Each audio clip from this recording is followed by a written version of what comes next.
This will build the ecosystem for domestic production of biologics and biosimilars. The strategy will include a biopharma-focused network with 3 new national institutes of pharmaceutical education and research, popularly known as NIPERs, and upgrading 7 existing ones. It will also create a network of 1,000 accredited India clinical trials sites. We propose to strengthen the Central Drug Standard Control Organization to meet global standards and approve timeframes through and approval timeframes through a dedicated scientific review cadre and specialists. India's Semiconductor Mission 1.0 expanded India's semiconductor sector capabilities. Building on this, we will launch ISM 2.0 to produce equipment and materials, design full-stack Indian IP, and fortify supply chains. We will also focus on industry-led research and training centers to develop technology and skilled workforce. The Electronics Components Manufacturing Scheme, launched in April 2025 with an outlay of 22,919 crores, already has investment commitments at double the targets. We propose to increase the outlay to 40,000 crores to capitalize on this momentum.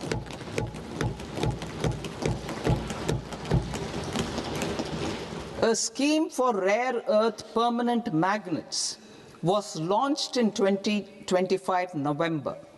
We now propose to support the mineral-rich states of Odisha, Kerala, Andhra Pradesh, and Tamil Nadu to establish dedicated rare earth corridors to promote mining, processing, research, and manufacturing. To enhance domestic chemical production and reduce import dependency, we will launch a scheme to support states in establishing 3 dedicated chemical parks through challenge route on a cluster-based plug-and-play model. Strong capital goods.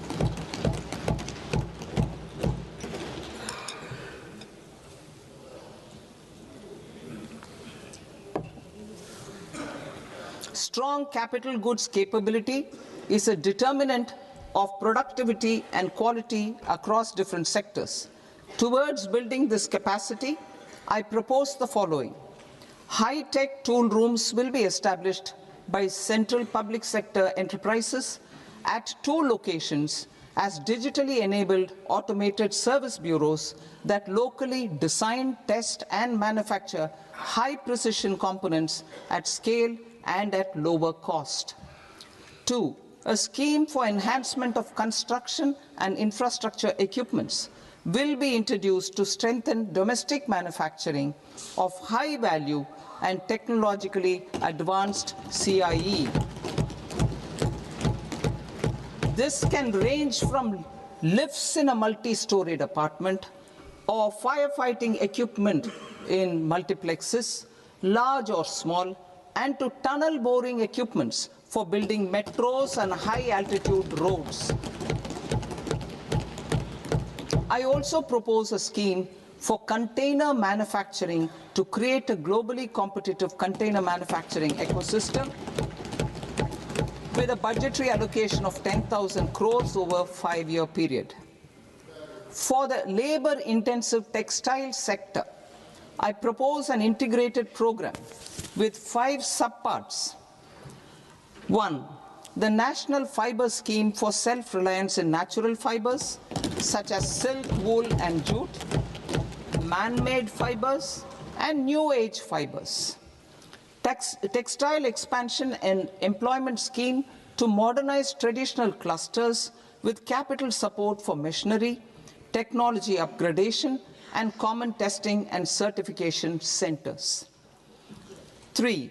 The National Handloom and Handicraft Program to integrate and strengthen existing schemes and ensure targeted support for weavers and artisans. Tex Eco Initiative to promote globally competitive and sustainable textiles and apparels.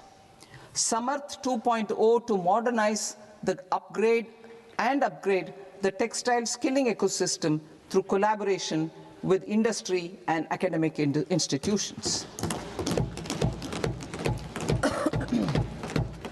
Further, I propose to set up mega textile parks in challenge mode. They can also focus on bringing value addition to technical textiles. I propose to launch the Mahatma Gandhi Gram Swaraj initiative to strengthen khadi, handloom, and handicrafts.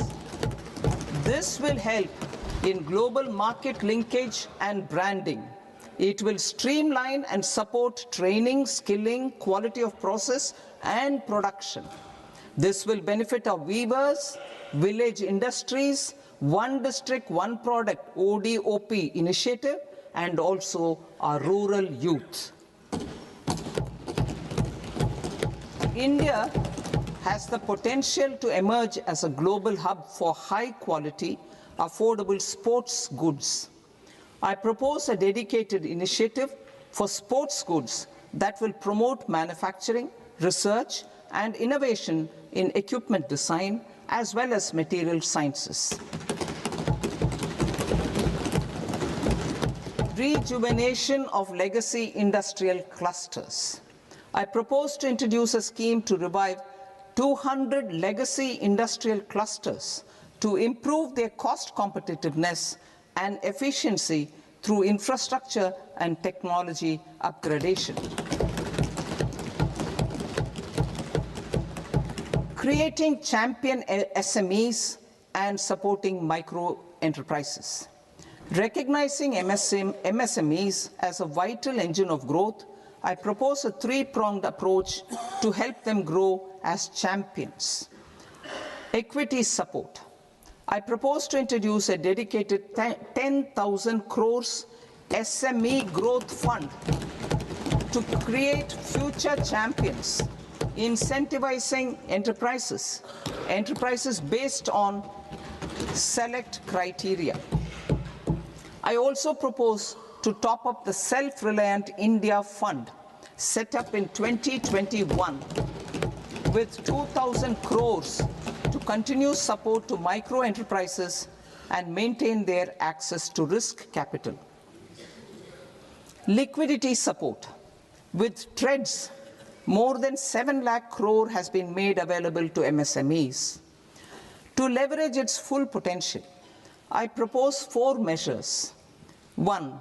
Mandate TREDS as the transaction settlement platform for all purchases from MSMEs by CPSEs, serving as a benchmark for other corporates. 2.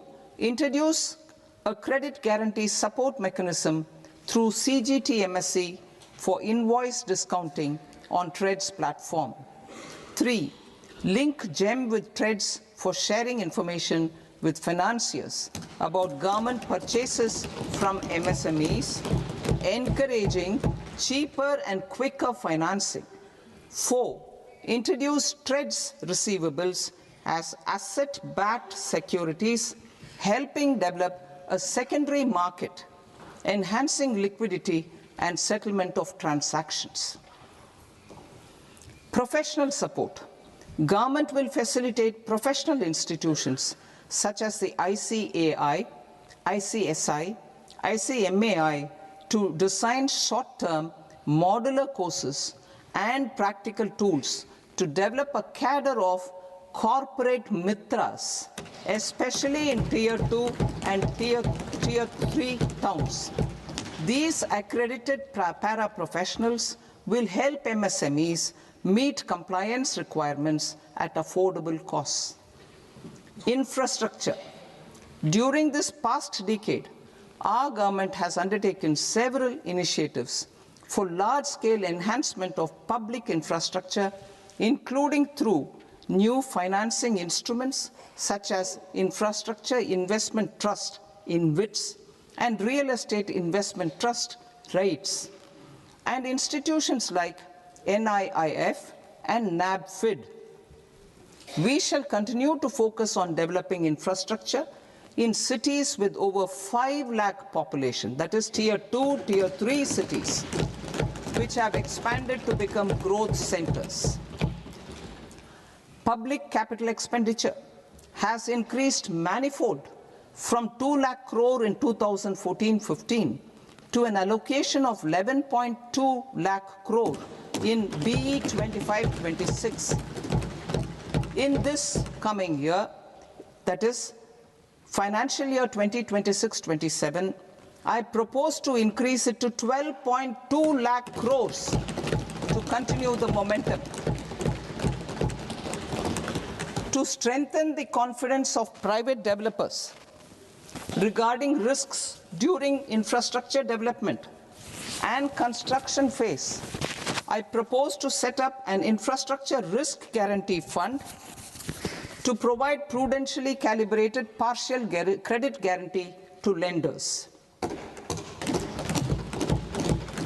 Over the years, RITES have emerged as a successful instrument for asset monetization. I propose to accelerate recycling of significant real estate assets of the CPSEs through the setting up of dedicated RITES. To promote environmentally sustainable movement of cargo, I propose to 1. Establish new dedicated freight corridors connecting Dankuni in the east to Surat in the west. Operationalize 20 new national waterways over the next 5 years, starting with National Waterways 5 in Orissa to connect mineral-rich areas of Talcher and Angul and industrial centers like Kalinga Nagar to the ports of Paradeep and Dhamra. Training institutes will be set up as regional centers of excellence for development of required manpower for these waterways. This will benefit youth in the entire stretch of the waterways to train and acquire skills. Further, a ship repair ecosystem catering to inland waterways will also be set up at Varanasi and Patna. And C, launch a coastal cargo promotion scheme for incentivizing a modal shift from rail to road to increase the share of inland waterways and coastal shipping from 6% to 12% by 2047. To enhance last mile and remote connectivity and promote tourism, I propose to give incentives to indigenize manufacturing of seaplanes. A seaplane VGF scheme will be also introduced to provide support for operations. Carbon capture, utilization and storage. Aligning with the roadmap launched in December 2025, the carbon capture, utilization and storage technologies at scale will achieve higher readiness and in end-use application across 5 industrial sectors, including power, steel, cement, refineries, and chemicals. An outlay of 20,000 crore is proposed over the next 5 years for this purpose. City economic regions.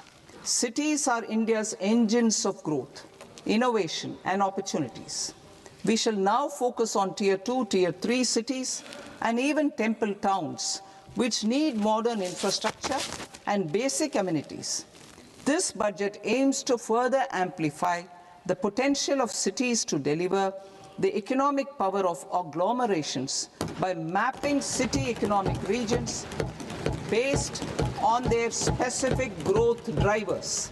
An allocation of 5,000 crore per CER over 5 years is proposed for implementing their plans through a challenge mode with a reform-cum-result-based financing mechanism. In order to promote environmentally sustainable passenger systems, we will develop 7 high-speed rail corridors between cities as growth connectors, namely Mumbai to Pune, Pune to Hyderabad, Hyderabad to Bengaluru, Hyderabad to Chennai, Chennai to Bengaluru, Delhi to Varanasi, Varanasi to Siliguri.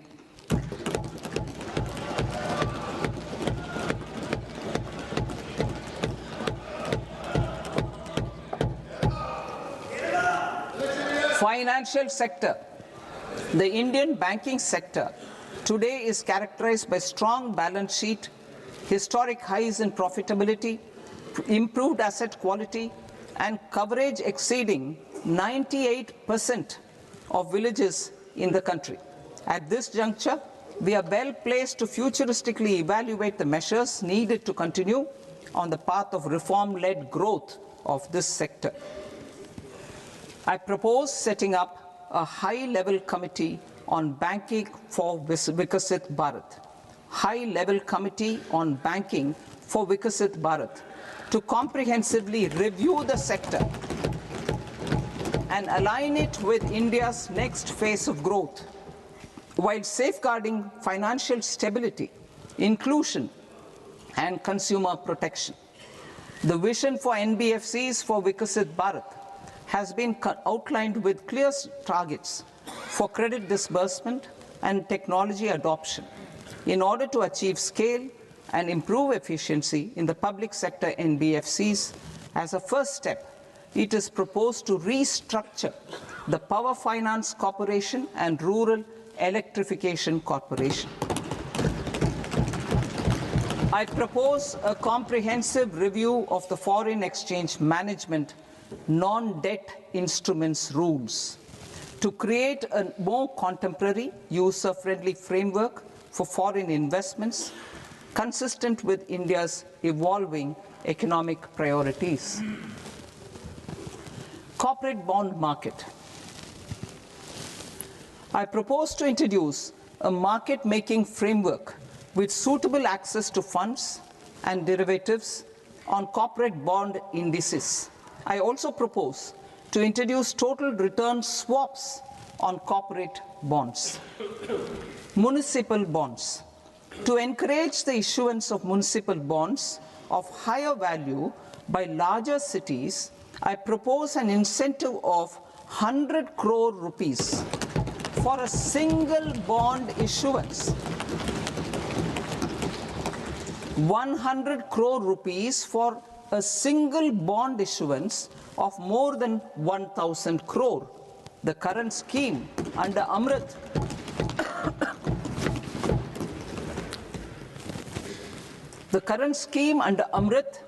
which incentivizes issuances up to 200 crores only, will also continue to support smaller and medium towns. That will also continue to support the smaller and medium towns. Ease of doing business.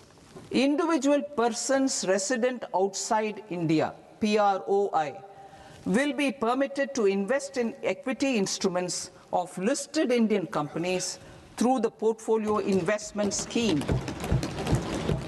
It is also proposed to increase the investment limit for an individual PROI under the scheme from 5% to 10%, with an overall investment limit for all individual PROIs to 24% from the current 10%.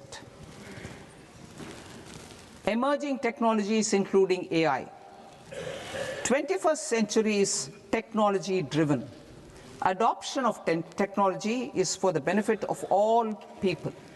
Farmers in the field, women in STEM, youth keen to upskill, and Divyangjan to access newer opportunities. The government has taken several steps to support new technologies through AI Mission, National Quantum Mission, Anusandhan National Research Fund, and Research and Development and Innovation Fund. Our second kartavya is to fulfill aspirations and build capacities. Close to 25 crore individuals have come out of multi-dimensional poverty through a decade of our government's sustained and reform-oriented efforts.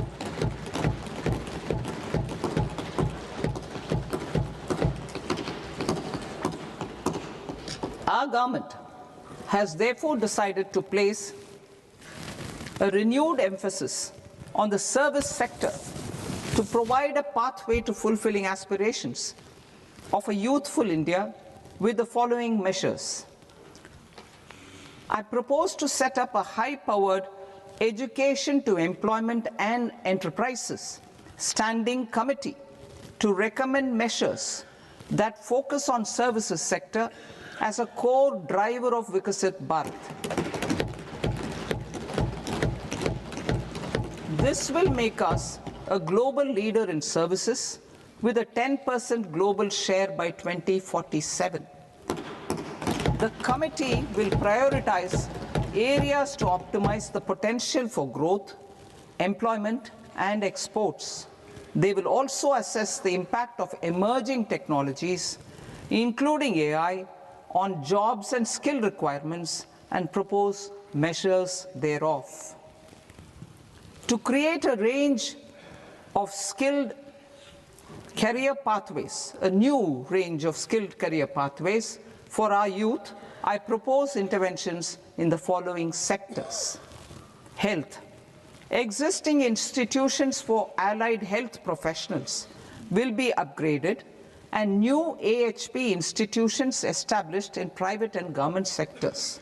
This will cover 10 selected disciplines, including optometry, radiology, anesthesia, OT technology, applied psychology and behavioral health, and add 1 lakh AHPs over the next 5 years. A strong care system covering geriatric and allied care services will be built. A variety of NSQF-aligned programs will be developed to train multi-skilled caregivers, combining core care and allied skills such as wellness, yoga, and operation of medical assistive devices. In the coming year, 1.5 lakh caregivers will be trained.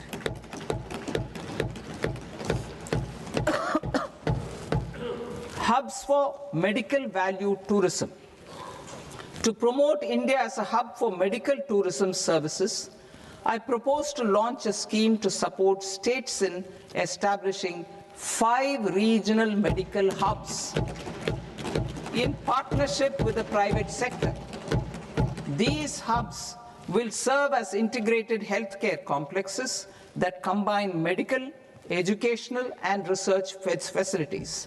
They will have Ayush centers, medical value tourism facilitation centers, and infrastructure for diagnostics, post-care, and rehabilitation. These hubs will provide diverse opportunities, job opportunities for health professionals, including doctors and AHPs.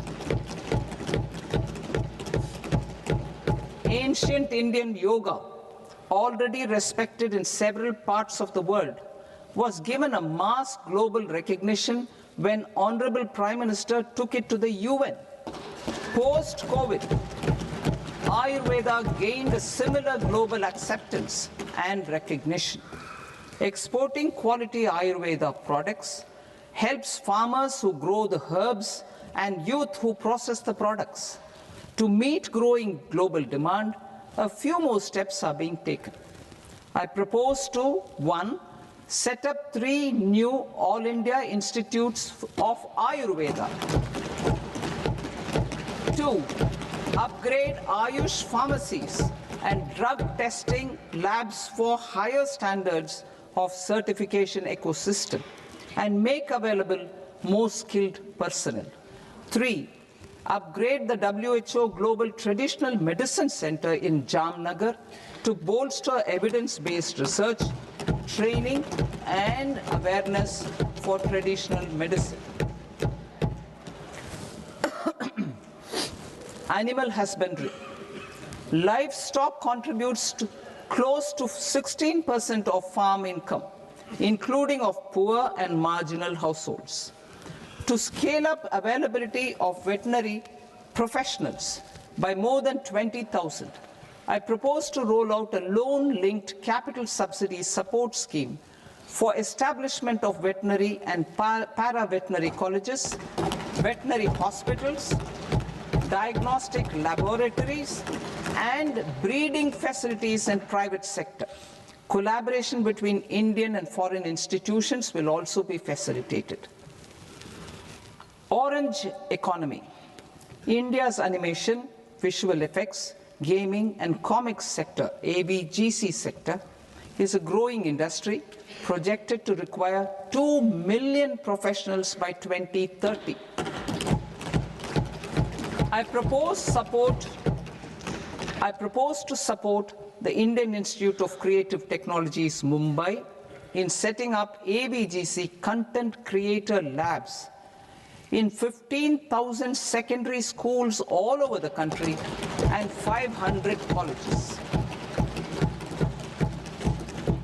The Indian design industry is expanding rapidly, and yet there is a shortage of Indian designers.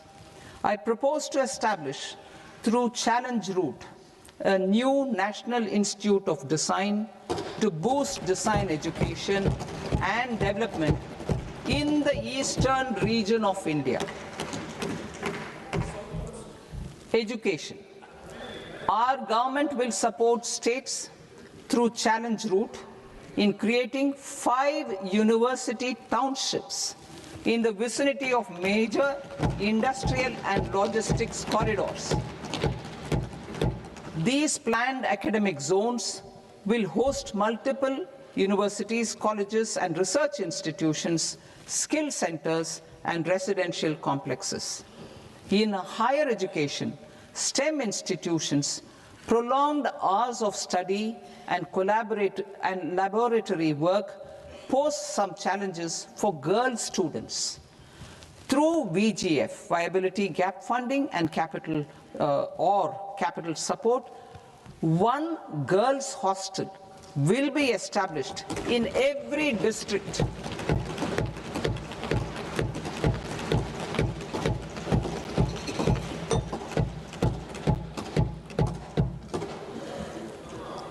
To promote astrophysics and astronomy via immersive experiences, 4 telescope infrastructure facilities will be set up or upgraded.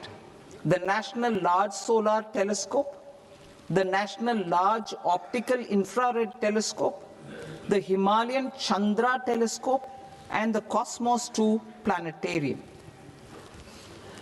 Tourism.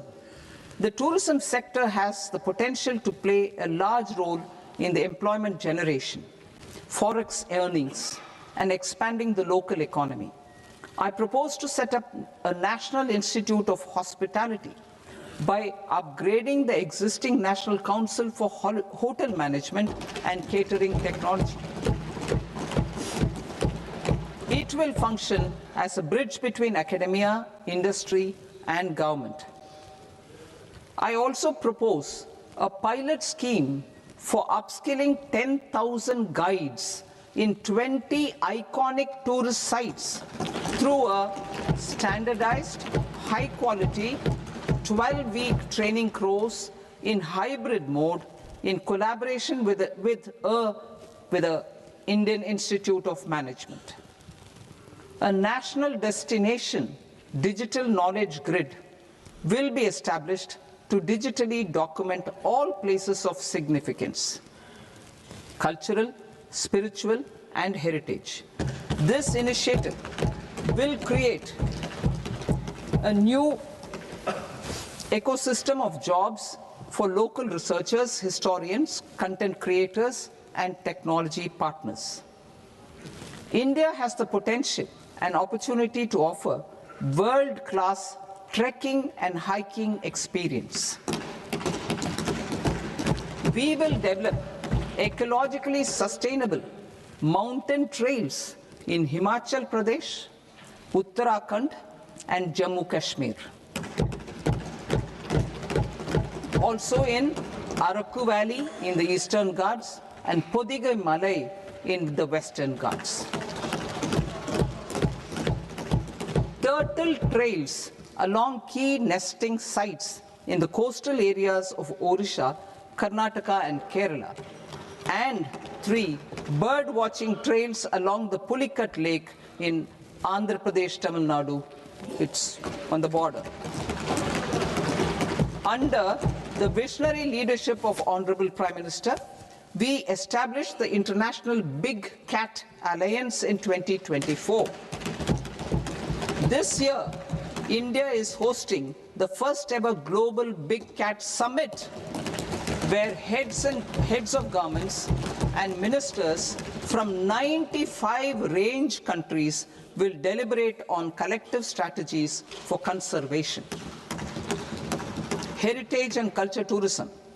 I propose to develop 15 archaeological sites, including Lothal, Dolavira, Rakhi Gadi, Adichanallur, Saranath, Hastinapur, and Leh Palace into vibrant experiential cultural destinations. Excavated landscapes will be open to the public through curated walkways. Immersive storytelling skills and technologies will be introduced to help conservation labs, interpretation centers, and guides. The sports sector provides multiple means of employment, skilling, and job opportunities. Taking forward the systematic nurturing of sports talent, which is set in motion through the Khelo India program earlier, I propose to launch a Khelo India mission to transform the sports sector over the next decade. The mission will facilitate an integrated talent development pathway supported by training centers, which are foundational, intermediate, and elite levels. B, systematic development of coaches and support staff. C, integration of sports science and technology. D, competitions and leagues to promote sports culture and provide platforms. And E, development of sports infrastructure for training and competition. Our third Kartavya aligns with our vision of Sabka Saath, Sabka Vikas towards Vikasit Bharat. This requires targeted efforts for 1, increasing farmer incomes through productivity enhancement and entrepreneurship, with special attention to small and marginal farmers. B, empowering Divyangjan through access to livelihood opportunities, training, and high-quality assistive devices. C, empowering the vulnerable to access mental health and trauma care. D, focus on the Purvodaya states and the Northeast region to accelerate development and employment opportunities. Fisheries. We will undertake initiatives for integrated development of 500 reservoirs and Amrit Sarovars. 2, strengthen the fisheries value chain in coastal areas and enable market linkages involving startups and women-led groups together with fish farmer producer organizations. Animal husbandry.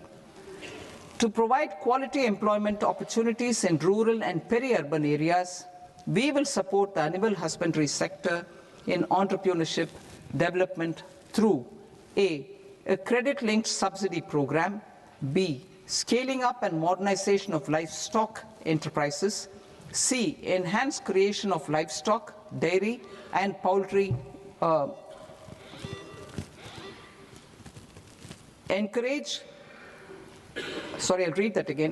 creation of livestock, dairy, and poultry-focused integrated value chains, and D, encourage creation of livestock farmer-producer organizations. High-value agriculture. To diversify farm outputs, increase productivity, enhance farmers' incomes, and create new employment opportunities, we will support high-value crops such as coconut, sandalwood, cocoa, cashew in the coastal areas, agar trees in Northeast and nuts such as almonds, walnuts, and pine nuts in our hilly regions. These, all of them, will be supported. India is the world's largest producer of coconuts. About 30 million people, including nearly 10 million farmers, depend on coconuts for their livelihood. To further enhance competitiveness in coconut production, I propose a coconut promotion scheme to increase production and enhance productivity through various interventions, including replacing and non-productive trees with new saplings or plants or varieties in major coconut growing states. A dedicated program is proposed for Indian cashew and cocoa to make India self-reliant in raw cashew and coconut production and processing, enhance export competitiveness, and transform Indian cashew and Indian cocoa into premium global brands by 2030. Sandalwood. Sandalwood is closely linked to India's social and cultural heritage. Our government will partner with state governments to promote focused cultivation and post-harvest processing to restore the glory of the Indian sandalwood ecosystem, to rejuvenate old, low-yielding orchards, and expand high-density cultivation of walnuts, almonds, and pine nuts. We will support a dedicated program to enhance farmer incomes and in bringing value addition by engaging youth. Bharat Vistar, that is virtually integrated system to access agricultural resources. I propose to launch Bharat Vistar, a multilingual AI tool that shall integrate the AgriStack portals and the ICAR package on agricultural practices with AI systems. This will enhance farm productivity, enable better decisions for farmers, and reduce risk by providing customized advisory support. She Marts for rural women-led enterprises. Building on the success of Lakpati Didi program, I propose to help women take the next step from credit-linked livelihoods to being owners of enterprises.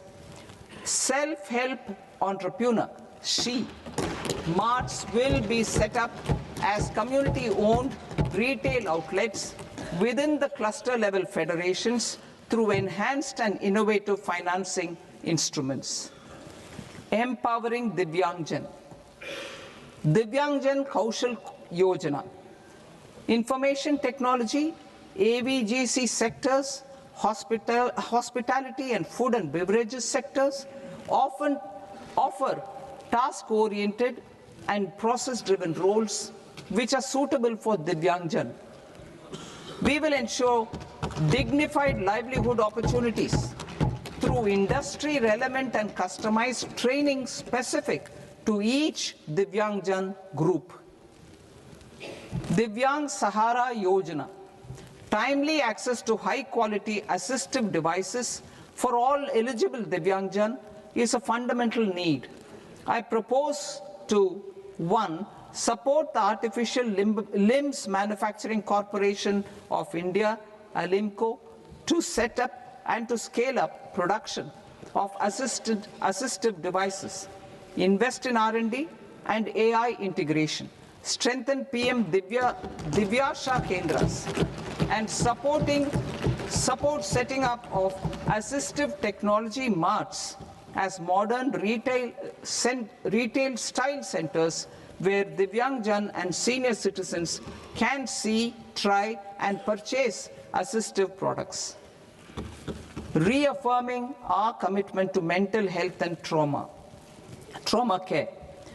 There are no national institutes for mental health care in North India. We will therefore set up a NIMHANS 2 and also upgrade national mental health institutes in Ranchi and in Tezpur as regional apex institutions. Emergencies expose families, particularly the poor and vulnerable, to unexpected expenditure. We will strengthen and increase these capacities by 50% in district hospitals by establishing emergency and trauma care centers. Focus on Purvodaya states and northeastern regions. Purvodaya, I propose the development of an integrated East Coast industrial corridor with a well-connected node at Durgapur, creation of 5 tourism destinations in 5 Purvodaya states, and the provision of 4,000 e-buses. Buddhist sites in northeastern region. The northeastern region is a civilizational confluence of Theravada and Mahayana or Vajrayana traditions. I propose to launch a scheme for development of Buddhist circuits in Arunachal Pradesh, Sikkim, Assam, Manipur, Mizoram, and Tripura. The scheme will cover preservation of temples and monasteries, pilgrimage interpretation centers, connectivity, and pilgrim amenities. 16th Finance Commission. On 17th November 2025, the 16th Finance Commission submitted its report to the President. As mandated under Article 281 of the Constitution, the government is to lay the report along with the explanatory memorandum on the action taken report on the recommendations of the Commission in Parliament, which, Sir, Honourable Speaker, you've allowed me to do at the commencement of this session. The government has accepted the recommendation of the Commission to retain the vertical share of devolution at 41%. As recommended by the Commission, I have provided 1.4 lakh crores of rupees to the states for the year 2026-2027 as Finance Commission grants. These include rural and urban local body and disaster management grants. Fiscal consolidation. Government has been delivering on our fiscal commitments consistently without compromising on social needs.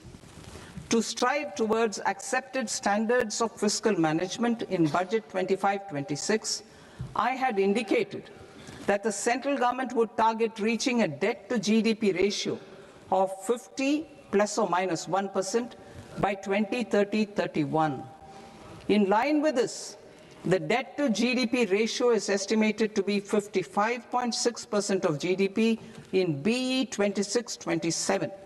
compared to 56.1% of GDP in RE 25-26. A declining debt to GDP ratio will gradually free up resources for priority sector lending and expenditure by reducing the outgo on interest payments. One of the main operational instruments for debt targeting is the fiscal deficit. I am happy to inform this august House that I fulfilled my commitment made in 2021-2022 to reduce fiscal deficit below 4.5% of GDP by 25-26. In RE 25-26, the fiscal deficit has been estimated at par with BE of 2025-26 at 4.4% of GDP. In line with the new fiscal prudence path of debt consolidation, the fiscal deficit in BE 26-27 is estimated to be 4.3% of the GDP.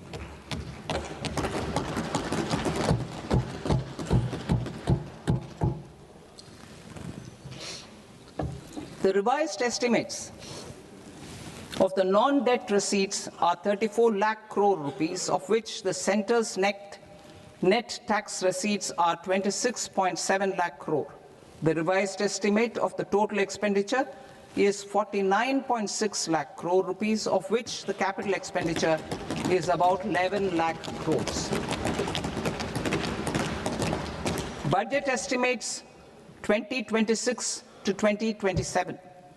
Coming to 26-27, the non-debt receipts and the total expenditure are estimated as 36.5 lakh crore and 53.5 lakh crore respectively. The centre's net tax receipts are estimated at 28.7 lakh crore rupees. To finance the fiscal deficit, the net market borrowings from dated securities are estimated at 11.7 lakh crore rupees. The balance financing is expected to come from small savings and other sources. The gross market borrowings are estimated at 17.2 lakh crore rupees. I'll now move to Part B. Part B, direct taxes.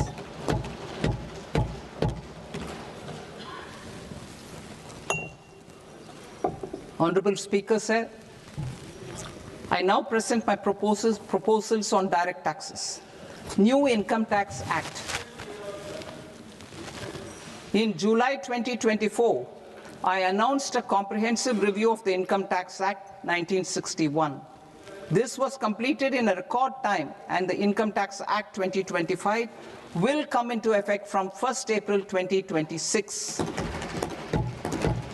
The simplified income tax rules and forms will be notified shortly, giving adequate time to taxpayers to acquaint themselves with its requirements.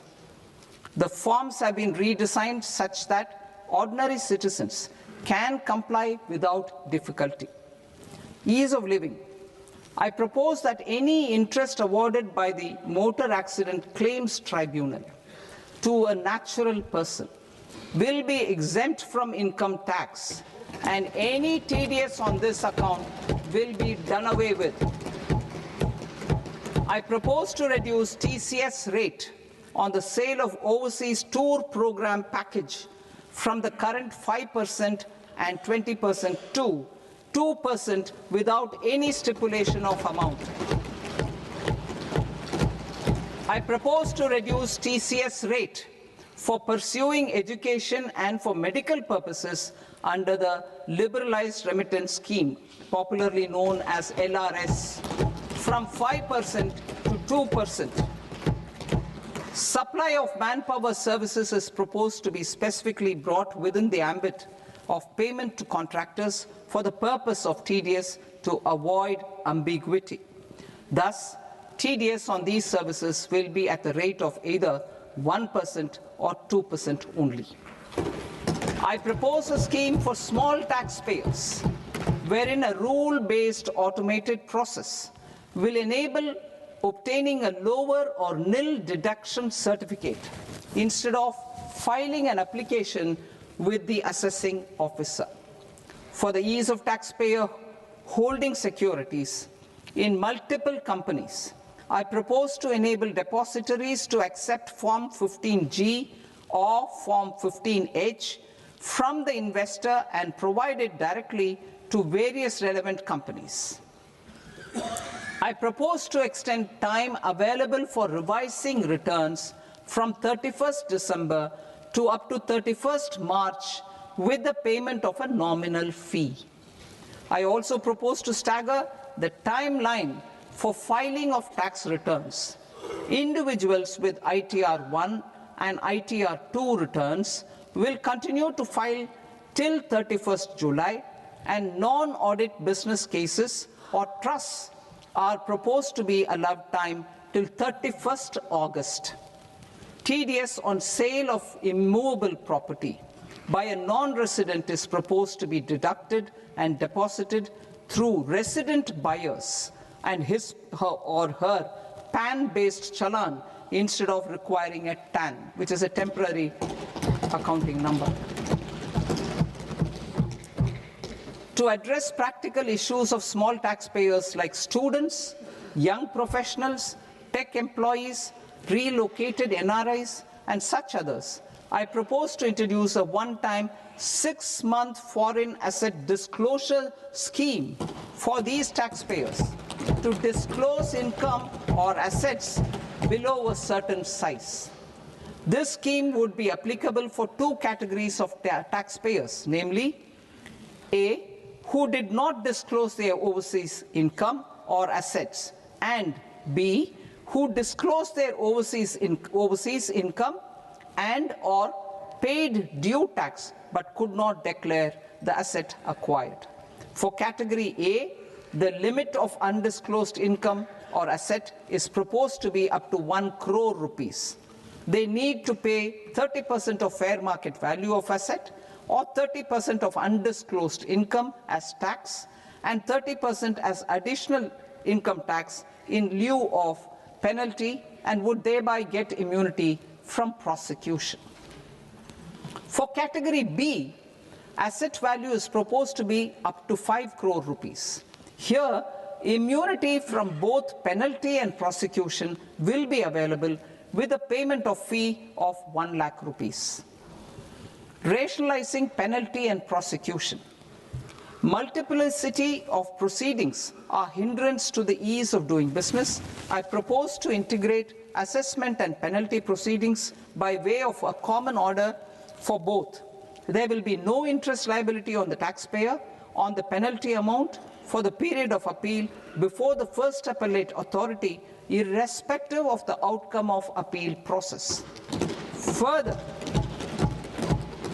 quantum of prepayment is being reduced from 20% to 10% and will continue to be calculated only on core tax demand. As an additional measure for reducing litigation, I propose to allow taxpayers to update their returns even after reassessment proceedings have been initiated, and an additional 10% tax rate over and above the rate applicable for the relevant year. The assessing officer will then use only this updated return in his proceedings. There is already a framework for immunity from penalty and prosecution in the cases of underreporting. I propose to apply this framework for immunity to misreporting too. However, in such a case, the taxpayer will need to pay 100% of the tax amount as an additional income tax over and above the tax and interest due. Penalties for certain technical defaults, such as failure to get accounts audited, non-furnishing of transfer pricing audit report, and default in furnishing statement for financial transactions are proposed to be converted into fee.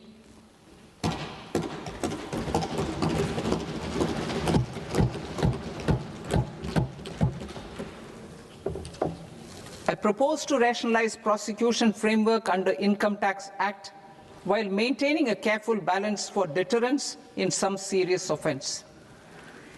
Non-production of books of account and documents and requirement of TDS payment where payment is made in kind are being decriminalized.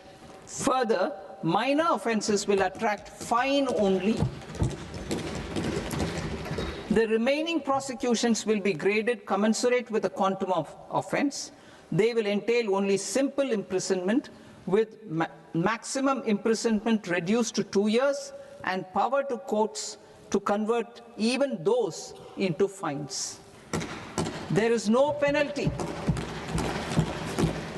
There is no penalty presently for non-disclosure of non-immovable foreign assets with aggregate value less than 20 lakh rupees. I propose to also provide them with immunity from prosecution with retrospective effect from 1/10/2024.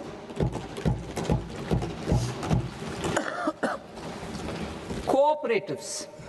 Deduction is already allowed to a primary cooperative society engaged in supplying milk, oilseeds, fruits or vegetables raised or grown by its members. I propose to extend this deduction to also include supply of cattle feed and cotton seed produced by its members. I propose to allow inter-cooperative society dividend income as deduction under the new tax regime to the extent it is further distributed to its members. I further propose to allow exemption for a period of 3 years to dividend income received by a notified national cooperative federation on their investments made in companies up to 31/1/2026. This exemption would be allowed only for dividends further distributed to its member cooperatives. Supporting IT sector as India's growth engine. India is a global leader in software development services, IT-enabled services, knowledge process outsourcing services, and contract R&D services relating to software development. These businesses and their segments are quite interconnected with each other. All these services are proposed to be clubbed under a single category of information technology services with a common safe harbor margin of 15.5% applicable to all. The threshold for availing safe harbor for IT services is being enhanced substantially from 300 crore rupees to 2,000 crore rupees. Safe harbor for IT services shall be approved by an automated rule-driven process without any need for tax officer to examine and accept the application. Once applied by an IT services company, the same safe harbor can be continued for a period of 5 years at a stretch at its choice. For IT services companies who want to conclude advanced pricing agreement, APA, I propose to fast-track unilateral APA process for IT services and endeavor to conclude it within a period of 2 years. The period of 2 years can be extended by a further period of 6 months on taxpayers' request. I propose to extend the facility of modified returns available to the entity entering APA to its associated entities also. Attracting global business and investment. Recognizing the need to enable critical infrastructure and boost investment in data centers, I propose to provide tax holiday till 2047 to any foreign company that provides cloud services to customers globally by using data center services from India. It will, however, need to provide services to Indian customers through an Indian reseller entity. I also propose to provide a safe harbor of 15% on cost in case the company providing data center services from India is a related entity. To harness the efficiency of just-in-time logistics for electronic manufacturing, I propose to provide safe harbor to non-residents for component warehousing in a bonded warehouse at a profit margin of 2% of the invoice value. The resultant tax of about 0.7% will be much lower than in competing jurisdictions. To provide fillip to toll manufacturing in India, I propose to provide exemption from income tax for 5 years to any non-resident who provides capital goods, equipment, or tooling to any toll manufacturer in a bonded zone. To encourage vast pool of global talent to work in India for a longer period of time, I propose to provide exemption to global, non-India sourced income of a non-resident expert for a stay period of 5 years under notified schemes. I propose to provide exemption from minimum alternate tax, the MAT, to all non-residents who pay tax on presumptive basis. Tax administration. I propose to constitute a joint committee of Ministry of Corporate Affairs and Central Board of Direct Taxes for incorporating the requirements of income computation and disclosure standards, the ICDS, in the Indian Accounting Standards, IND AS itself. Separate accounting requirement based on ICDS will be done away with from the tax year 27-28. To support Prime Minister Modi's vision of homegrown accounting and advisory firms To become global leaders, I propose to rationalize the definition of accountant for the purposes of safe harbor rules. Other tax proposals. Change in taxation of buyback was brought in to address the improper use of buyback route by promoters. In the interest of minority shareholders, I propose to tax buyback for all types of shareholders as capital gains. However, to disincentivize misuse of tax arbitrage, promoters will pay an additional buyback tax. This will make effective tax 22% for corporate promoters. For non-corporate promoters, the effective tax will be 30%.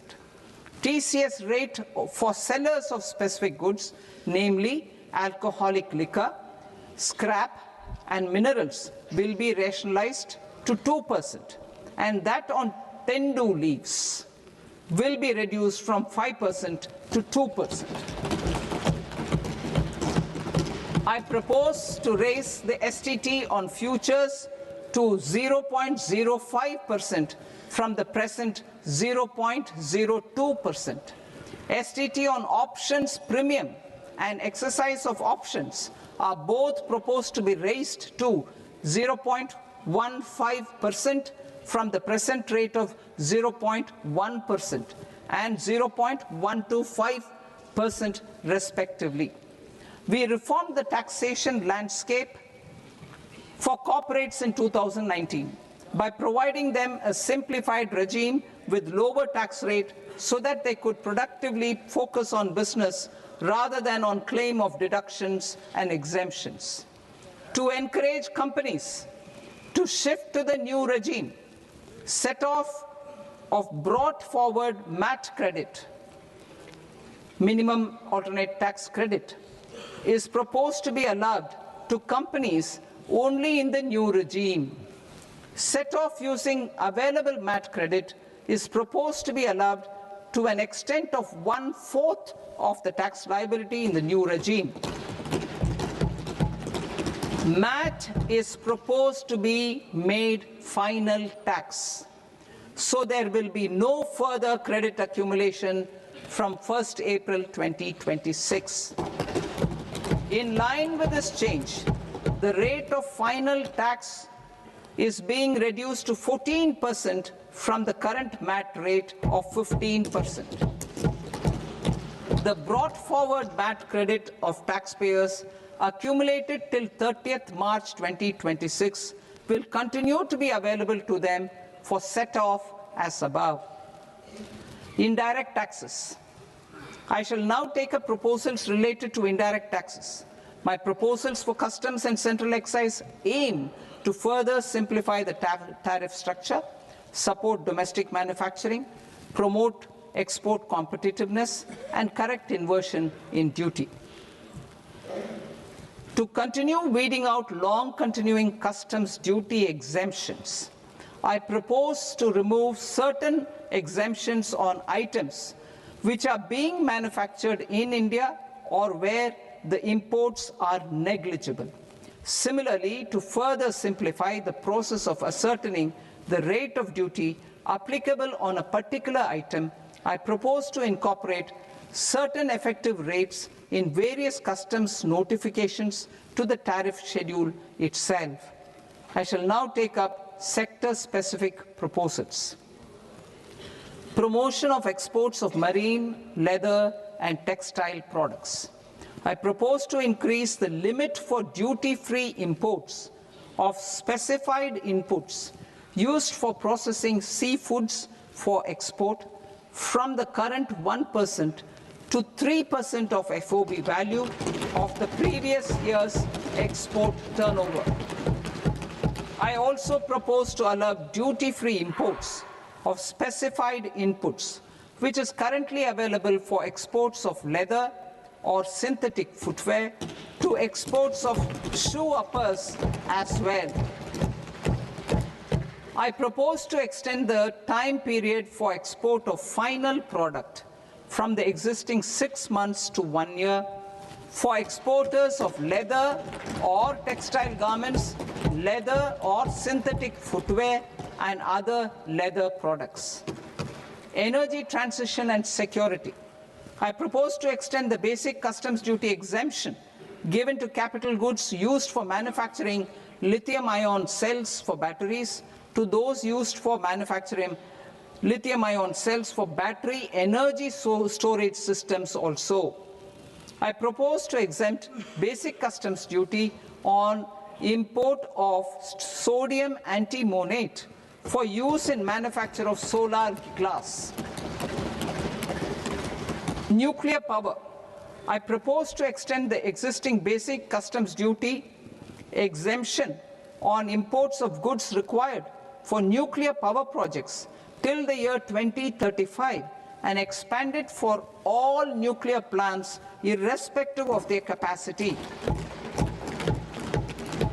Critical minerals. It is proposed to provide basic customs duty exemption to the import of capital goods required for the processing of critical minerals in India. Biogas blended CNG. I propose to exclude the entire value of biogas while calculating the central excise duty payable on biogas blended CNG. Civil and defense aviation. I propose to exempt basic customs duty on components and parts required for the manufacture of civilian training and other aircrafts. It is proposed to exempt basic customs duty on raw materials imported for the manufacture of parts of aircraft to be used in maintenance, repair, or overall requirements by units in the defense sector. Electronics. To deepen value addition in the consumer electronics sector, I propose to exempt basic customs duty on specified parts used in the manufacture of microwave ovens. Special economic zone. To address the concerns arising about utilization of capacity by manufacturing units in the special economic zones due to global trade disruptions, I propose as a special one-time measure to facilitate sales by eligible manufacturing units in SEZs to the domestic tariff area at concessional rates of duty. The quantity of such sales will be limited to a prescribed proportion of their exports. Necessary regulatory changes will be undertaken to operationalize the measures while ensuring level playing field for the units working in the DTA. Ease of living. To rationalize the customs duty structure for goods imported for personal use, I propose to reduce the tariff rate on all dutiable goods imported for personal use from 20% to 10%. To provide relief to patients, particularly those suffering from cancer, I propose to exempt basic customs duty on 17 drugs or medicines.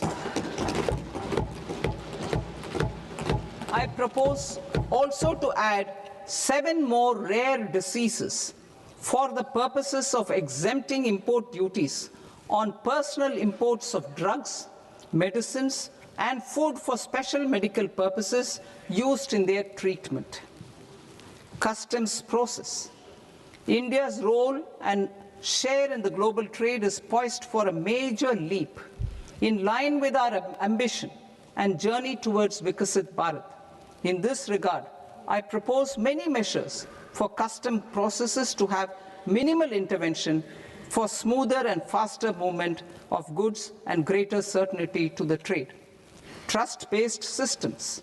I propose to enhance duty deferral period for Tier 2 and Tier 3 authorized economic operators, known as AEOs, from 15 days to 30 days. I propose to provide eligible manufacturer importers the same duty deferral facility. This should encourage them to get themselves accredited as a full-fledged Tier 3 AEO in due course. To provide greater certainty and for better business planning, I propose to extend validity period of advance ruling binding on customs from the present 3 years to 5 years. In the spirit of the whole of government approach,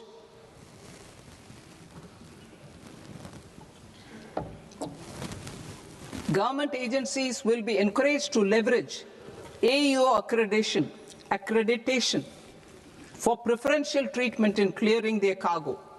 Regular importers with trusted, long-standing supply chains will be recognized in the risk system so that the need for verification of their cargo every time can be minimized. Export cargo using electronic sealing. Export cargo using electronic sealing will be provided through clearance from the factory premises to the ship. For import of goods not needing any compliance, filing of bill of entry by a trusted importer and arrival of goods will automatically notify customs for completing their clearance formalities. This will enable goods to be released immediately on arrival. The customs warehouse framework will be transformed into a warehouse operator-centric system with a self-declarations, electronic tracking, and risk-based audit. These reforms will move away from the current system of officer-dependent approvals and reduce transaction delays and compliance costs. Ease of doing business. Approvals required for cargo clearance from various government agencies will be seamlessly processed through a single and interconnected digital window by the end of the financial year. Processes involved in clearance of food, drugs, plant, and animal and wildlife products, accounting for about 70% of interdicted cargo, will be operationalized on this system by April 2026 itself. For goods not having any compliance requirement, clearance will be done by customs immediately after online registration is completed by the importer, subject to the payment of duty. Customs integrated system will be rolled out in 2 years as a single integrated and scalable platform for all customs processes. Utilization of non-intrusive scanning with advanced imaging and AI technology for risk assessment will be expanded in a phased manner with the objective to scan every container across all the major ports. New export opportunities to support Indian fishermen to fully harness the economic value of marine resources beyond our territorial waters. The following measures will be taken. A. Fish catch by an Indian fishing vessel in exclusive economic zone or on the high seas will be made free of duty. Landing of such fish on foreign port will be treated as export of goods. Safeguards will be put in place to prevent misuse during fish catch, transit, or transshipment. To support aspirations of India's small businesses, artisans, and startups to access global markets through e-commerce, I am pleased to announce complete removal of the current value cap of 10 lakh rupees per consignment on courier exports.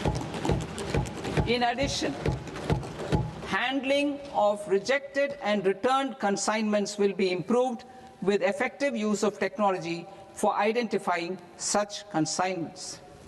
I propose to revise provisions governing baggage clearance during international travel to address genuine concerns of passengers. The revised rules will enhance duty-free allowances in line with the present-day travel realities and provide clarity in temporary carriage of goods brought in or taken out. There are honest taxpayers who are willing to settle disputes by paying all their dues, but they get deterred due to negative connotation associated with penalty.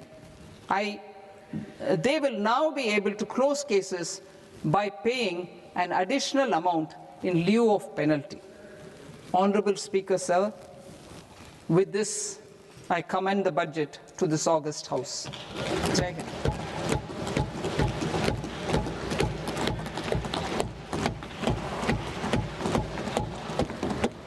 One and a half hours. Item number 3 माननीय वित्त मंत्री जी।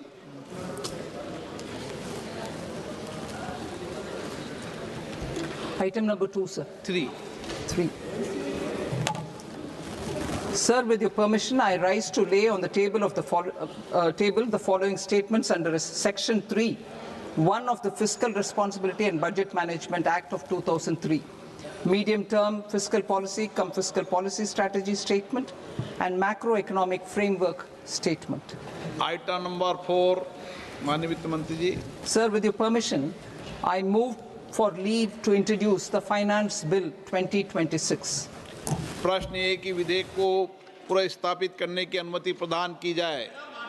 जो सदस्य इस पक्ष में हाँ गए, जो सदस्य विरोध में ना गए, मेरे विचार में निर्णय हाँ वालों के पक्ष में हाँ वालों के पक्ष में अनुमति प्रदान की जाती है। माननीय मंत्री जी, अब विधेयक पूरे स्थापित करें। Sir, I introduce the bill. माननीय सदस्यगण, आपको सूचित किया जाता है कि माननीय वित्त मंत्री जी के बजट भाषण की कॉपी पब्लिकेशन काउंटर पर ली जाती है। बजट भाषण और बजट से संबंधित दस्तावेज आपके मोबाइल फोन और मेंबर पोर्टल्स पर ही उपलब्ध है। सभा की कार्रवाई कल सोमवार दिनांक 2 फरवरी 2026 को प्राप्त 11 बजे तक के लिए स्थगित की जाती है।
Namaskar viewers, hello and welcome to this continuing coverage of the Union Budget 2026-27. I'm Tina Jha, with me is my colleague Manoj Verma.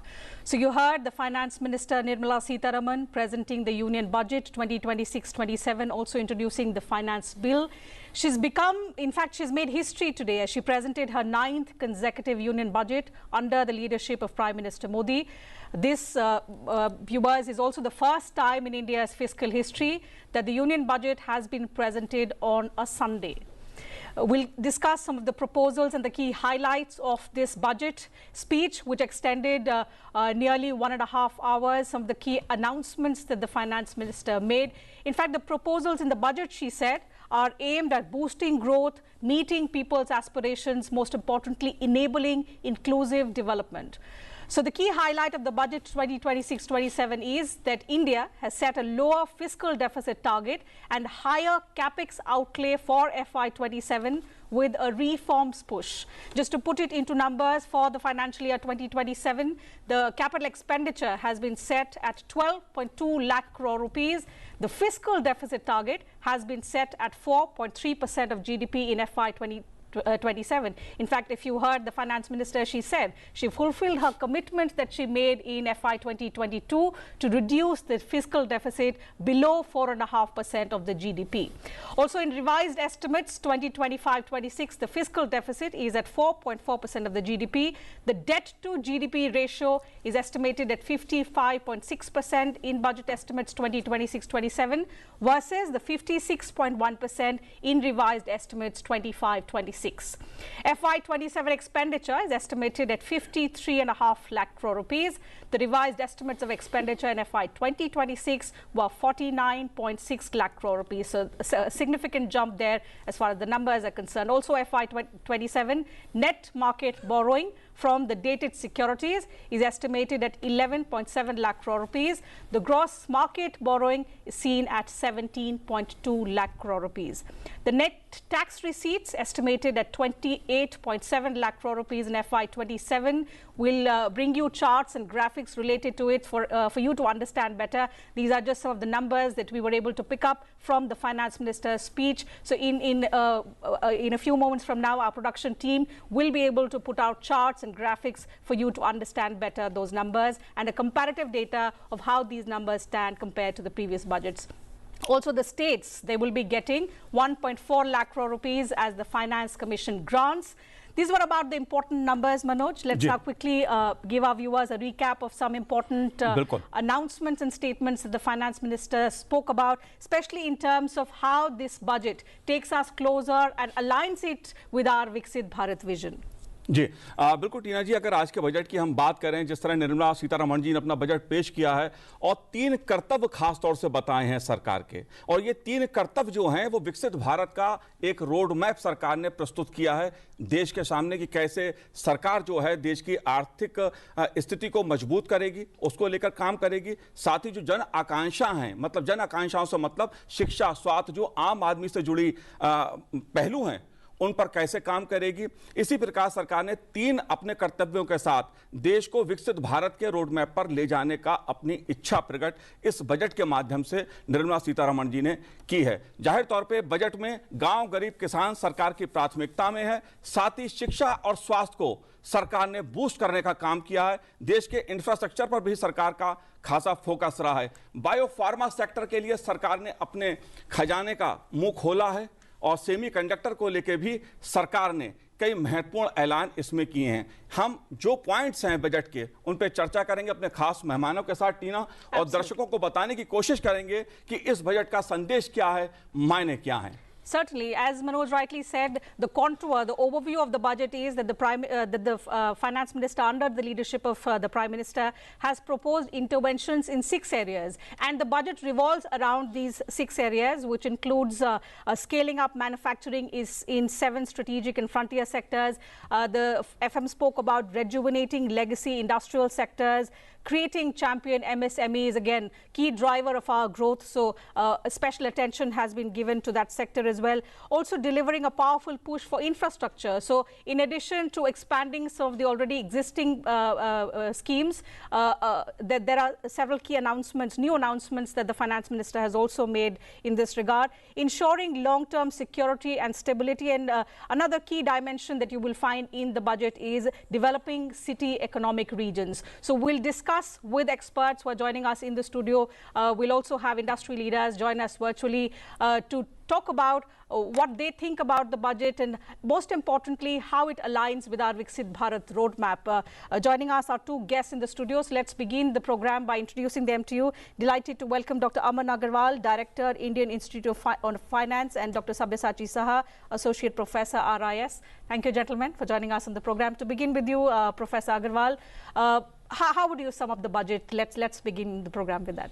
No, I think the budget has laid down the path for a $5 trillion economy, and the Viksit Bharat program of the government of India in terms of introducing not only growth but also the growth which can be felt by the common man.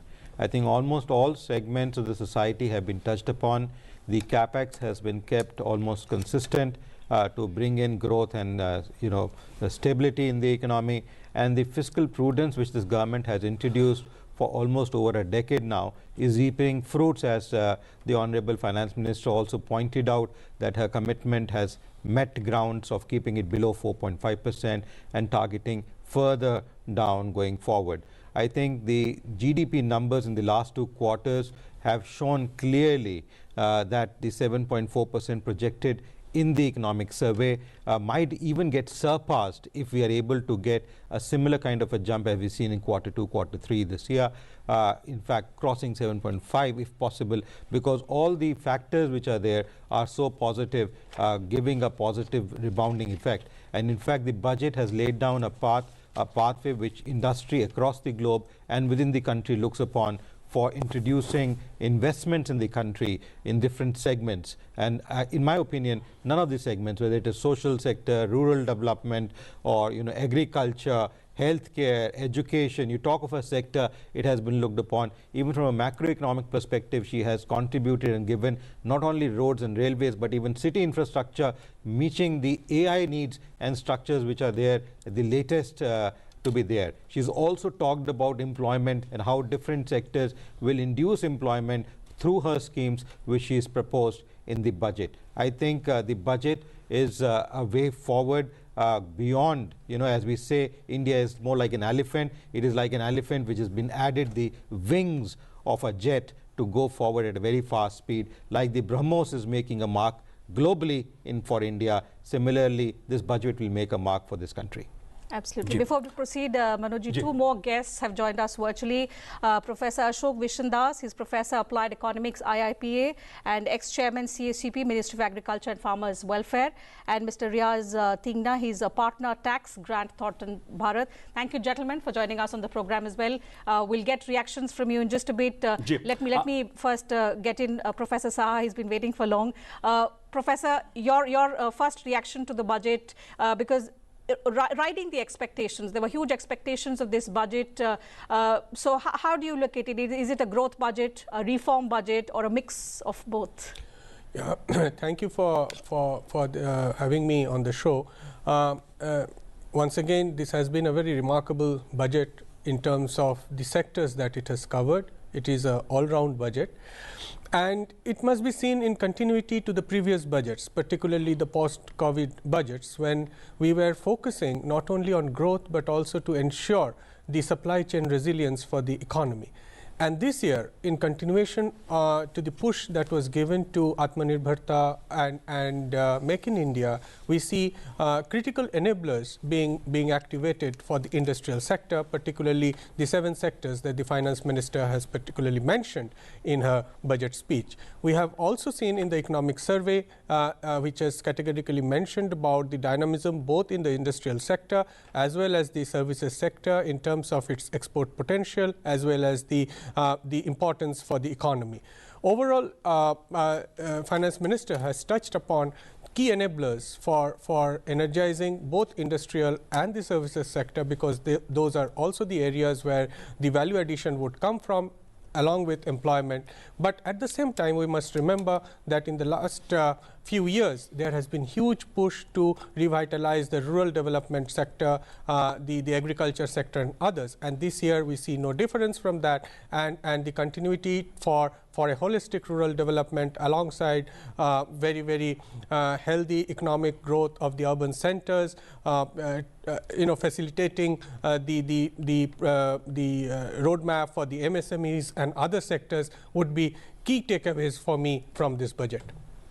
जी बिल्कुल शाहजी, और अगर बात उसकी की जाए, कृषि क्षेत्र की बात की जाए, जाहिर तौर पे सरकार का जो फोकस रहा है वो खेती किसानी पर रहा है, और एआई के जरिए कैसे देश का उत्पादन बढ़ाया जाए, कैसे किसान को और खेती को टेक्नोलॉजी के जरिए मजबूत किया जाए, इस पर फोकस बजट में देखने को मिलता है। डॉक्टर अशोक विशनदास जी, मैं आपसे जानना चाहूंगा इस मुद्दे पर, क्योंकि खेती किसानी सरकार की प्राथमिकता में हमेशा से रही है। पिछले एक दशक में देखा है सरकार ने कई महत्वपूर्ण पहल की हैं देश में उत्पादन बढ़ाने को और किसान को आर्थिक दृष्टि से मजबूत करने के लिए। इस बार के बजट में जिस तरह से एआई का उपयोग करते हुए देश में उपज को बढ़ावा देना, उत्पादन को बढ़ावा देना, इस पहलू को आप कैसे देखते हैं?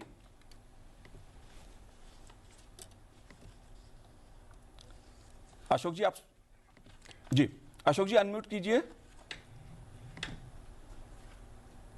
Sorry. Yeah, I hope I'm audible. जी जी। Yeah. So the two things. One thing I want to make it very clear, because the emphasis is on not just increasing the production but increasing the productivity. These are two different concepts. Earlier, the government used to say until 2014 to increase the production, and increase the production does not necessarily translate into the increasing the income. So that this government has recognized during last 11-12 years that increasing production is not the necessary condition, but increasing productivity does increase the income. So having said that, there's a lot of emphasis in this budget to increase the productivity and production emphasis on those items which are in great demand, because how the farmer get the higher prices is through the demand, not simply increasing the production. There are large number of cases in the history not long ago in 2012-13 when the production of, say for instance, the groundnut increased manifold, very significantly, but the farmer's income went down because the prices crashed. So government is conscious of this fact, and the emphasis is on high value production. Just to give few examples, sandalwood is in great demand, so the government has recognized the need for this. And then medicinal plant, even farmers are being roped in to increase the medicine. And how this will increase, there is a lot of emphasis and campaign for establishing of All India Institute of Ayurveda, which is one as of now in India, but there are 2 or 3 more has to be established in near future. For that, Ayurveda production will also spur, and that's very high value. And people are getting increasingly conscious of value of this without side effect, not only in India but outside India. So there is a great demand. Farmers will get benefited for medicinal plants. And then the marine products, lot of emphasis on this, because increase in production of fish, dairy, because those are the sectors which are high value. India is the leading, not only leading, but the top country which produces the milk. And likewise, in the production of fisheries, and then other crops, the medicinal value, the sandal, the coconut, the cocoa, and things like that, which command high prices. So value is emphasized on this, and therefore I'm sure, and then AI-driven technology in the agriculture will help a lot to the farmers to increase their income, because the income increase is most important, not the production. And increased income can be attained by increasing the productivity, not necessarily increasing the production. That is what the budget contains. That's right. In fact, just a quick recap of the kind of special attention that has been given to farmers. The finance minister said in her speech that the effort is to empower the vulnerable to access mental health and trauma care. So in addition to increasing farmers' incomes and expansion of the already underway schemes, there are initiatives underway to develop reservoirs, to strengthen fisheries value chain, especially in the coastal areas.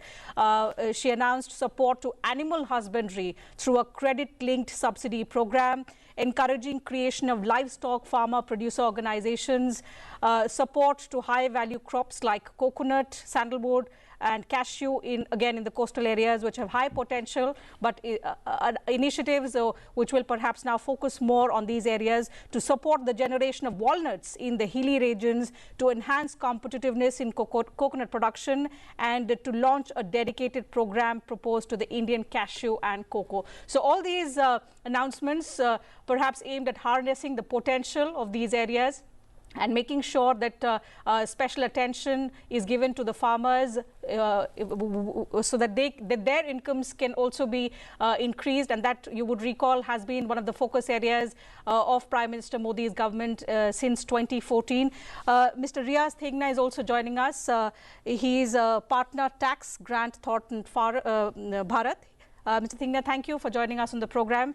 The first reaction on the budget, what is it that stood out for you from the Union Budget 2026-27, which again aimed at continuity and growth-oriented measures?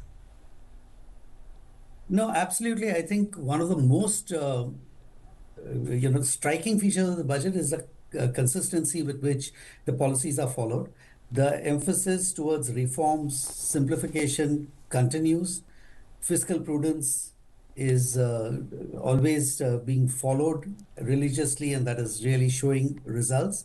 But in addition to all this, what we are seeing now is an emphasis on, enriching or developing human capital. So through the AI awareness, we are deepening in the financial sector, expansion of the concept of infrastructure from physical to an overall institutionalized skill development infrastructure. These are the areas which are going to help all the different categories of people, more inclusivity, and I think then the real issue of inequalities of income can also be addressed much better. So I think that kind of an all-rounded feature of this budget stands out. And the commitment towards decriminalization, making simplification of laws, again, remains untouched. So it's, I think, a very, very focused and consistent budget. So at a time when, the global economy is uncertain, do you think the budget has done enough to not just accelerate India's growth momentum, but also help us build greater resilience in order to keep us insulated from the volatilities about which the economic survey also warned about? No, absolutely, because firstly, you're talking about an emphasis on manufacturing, support to manufacture. There is an additional emphasis, focus on technical inputs, AI, etc. In fact, cloud-based services which are using Indian data centers have been exempted from tax. Those kind of approaches have ensured that there will be more amount of income flowing in. There is some relief on the investment front, allowing or encouraging more foreign investment to come in.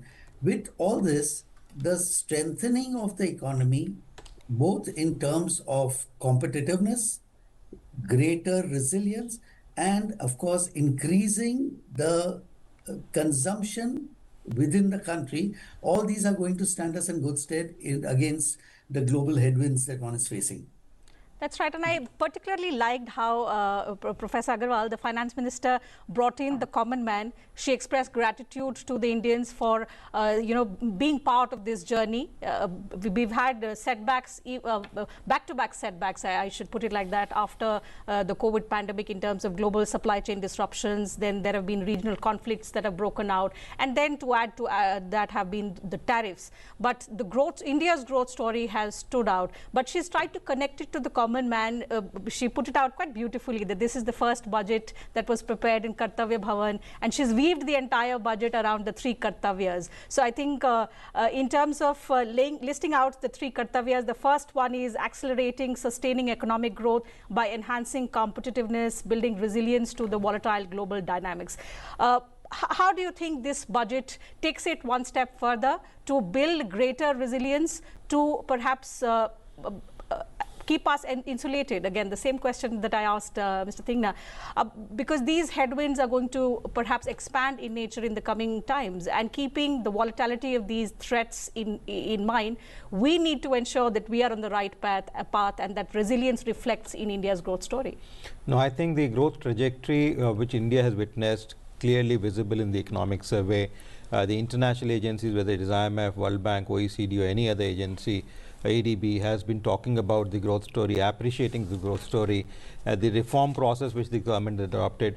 Not only the fact that they only come at the budget timing like she has presented now or previously, but even during the year when the GST reform was introduced and Diwali bumper was given to the people at large by reducing GST to 2 frameworks, is a clear-cut instance and stand where they're saying it has a human face.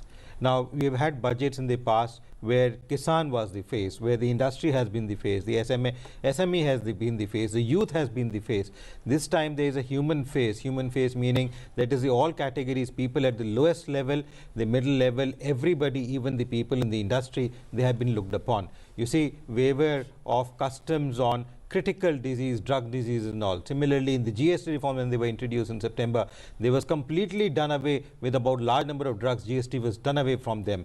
Large number, about 98% of items were removed from the GST framework, from consumer goods. So the fact that the government is looking at the Aam Aadmi, the Janta, the people of this country, to make it proud of what we are, I think, to introduce that growth. And given the fact that we have recently signed the EU trade agreement and other FTAs which have been signed in the last year or two, and further some of them are coming in place as well in the future soon, they require a requisite kind of an infrastructure, a motivated human capital which is there to take that charge. Even if you see the first time a FTA agreement talks about labor mobility, research, even in this particular budget she mentioned at multiple stages to actually introduce research and development. So investments were linked with research and development, whether it was tourism, whether it was hospitality, whether it was education. So it was not only that I'm giving money for this purpose, but it was that you need to have research. Who will do research and development? It is not going to be machines or AI. It is going to be people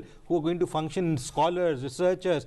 A common man, a Kisan, will be involved in getting some of these up, and that's where the human face is visible.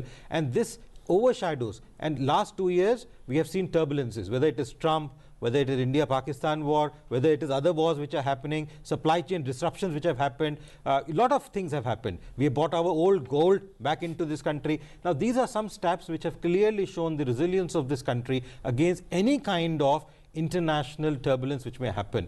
Even within the country, a turbulence like India-Pakistan was a scary fact. We had recently, after a long number of years, a small kind of a bomb blast which happened, not out of the blue, but not on as an attempt which could be controlled.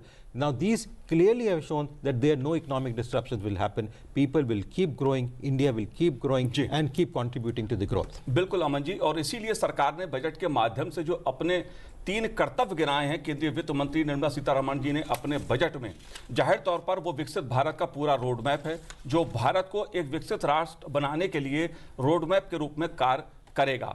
उसमें जो महत्वपूर्ण पहलू हैं 3, वो आर्थिक विकास को गति देना, जनता की उम्मीदों को पूरा करना और सबका साथ सबका विकास, जो पहले दिन से सरकार का एक मूल मंत्र रहा है। किस तरह से आम आदमी को देश का समग्र विकास किया जाएगा। साहजी, मैं आपसे समझना चाहता हूं, एक तरह से विकसित भारत का लक्ष्य है और सरकार ने अपनी नीतियों को स्पष्ट किया है इन्हें 3 कर्तव्यों के जरिए कि क्या 3 कर्तव्य हैं सरकार के जो आगे समय है विकसित भारत का, उसको लेकर सरकार काम करेगी। नीतिगत रूप से इंफ्रास्ट्रक्चर के लिए पैसा सरकार ने दिया है, गांव गरीब किसान के लिए सरकार ने पैसा दिया है, शिक्षा स्वास्थ्य के लिए सरकार ने पैसा दिया है, लेकिन ये जो 3 कर्तव्य हैं ये क्या संदेश देते हैं? जो सरकार का, आपने सही कहा, शुरू से सबका साथ सबका विकास का लक्ष्य लेके ये सरकार आगे बढ़ी है और उसका परिणाम भी हमें देखने को मिला है, जिसको हम बोलते हैं सोशल सिक्योरिटी। जो सोशल सिक्योरिटी का इकोसिस्टम है पिछले 10-12 साल में, जो ये मैं जैसे बोला, ये it should be seen in continuity. एक के बाद एक नए पॉलिसीज़ लाए गए, हर तबके की जैसे फ़ायदा हो, गांव, किसान, महिलाएं, युवा, आप किसी को भी ले लीजिए, उनका जो रिक्वायरमेंट है, उनके लिए जो सोशल सिक्योरिटी प्रोवाइड करने की बात है, उसके लिए जो एलोकेशन है, including livelihood and employment, which became थोड़ा वो मुद्दा सामने आया कोविड पैंडेमिक के बाद। तो ये सारे को लेके जो हम पॉलिसी इकोसिस्टम बना है उसी का ही कंटिन्यूटी में इसमें देख रहा हूँ, और ये बजट उसी नैरेटिव को और भी स्ट्रेंथन करता हुआ आगे बढ़े हैं। एस्पिरेशन ऑफ द पीपल, हमारा मिडिल क्लास है, उनके लिए क्या सुविधा है, उनका रोजगार का है, उनका इंडस्ट्रियल एम्प्लॉयमेंट का है, उनका सर्विस सेक्टर के साथ जुड़ने का जो सवाल है, अभी क्रिएटिव इकोनॉमी, ऑरेंज इकोनॉमी, कई तरह की बात इस बजट में किया गया है। वो एस्पिरेशन ऑफ द पीपल के साथ गिना जा सकता है। और जो विकसित भारत का हमारा लक्ष्य है, हम साल दर साल अगर यही इकोनॉमिक ग्रोथ को बरकरार रखते हुए आगे बढ़ सकते हैं तो वो लक्ष्य भी हमारे लिए आसान होगा। While details of the announcements are expected to come in and probably then we can discuss it further in the coming days, but one statement that the finance minister asserted at the beginning was that budget 2026 is Yuva Shakti driven, and she's laid specific focus. I recall in the previous budget she had said there are 4 pillars to the budget which included Yuva, farmers, women. Today she specifically used the word Yuva Shakti. Listening to the finance minister's speech, what is it that you think particularly caters to our large youth population? Today we are the youngest population. We have the world's largest youth in the world. So to cater to their aspirations, to cater to their employment needs, what is it that you think stands out in the budget? Actually, this budget generates a lot of hope, both in terms of the skilling requirements.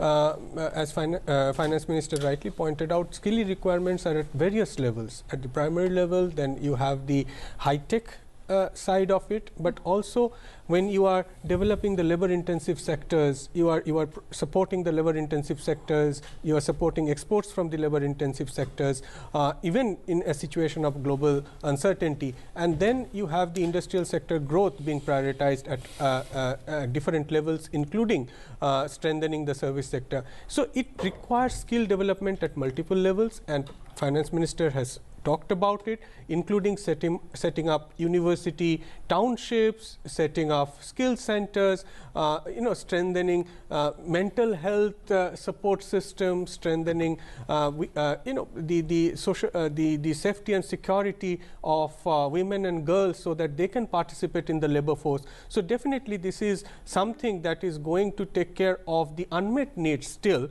that are there in the youth population. That's right. Let me bring in Mr. Riaz Thingna once again into the discussion, understand his perspective on what stands out in terms of the taxation announcements that the finance minister made. The last budget gave the common man a lot of reason to cheer because there was exemption up to 12 lakh per annum. But this time, of course, the announcement to that regard has not been mentioned by the finance minister specifically. We'll look at the part B of the finance minister's speech in greater detail as we get the document. But Mr. Thingna, what is it that stood out in terms of the taxation, something that that we are not understanding at the moment, but which holds immense significance in terms of putting us on a higher growth trajectory, but also in terms of keeping the people happy and taking care of their needs?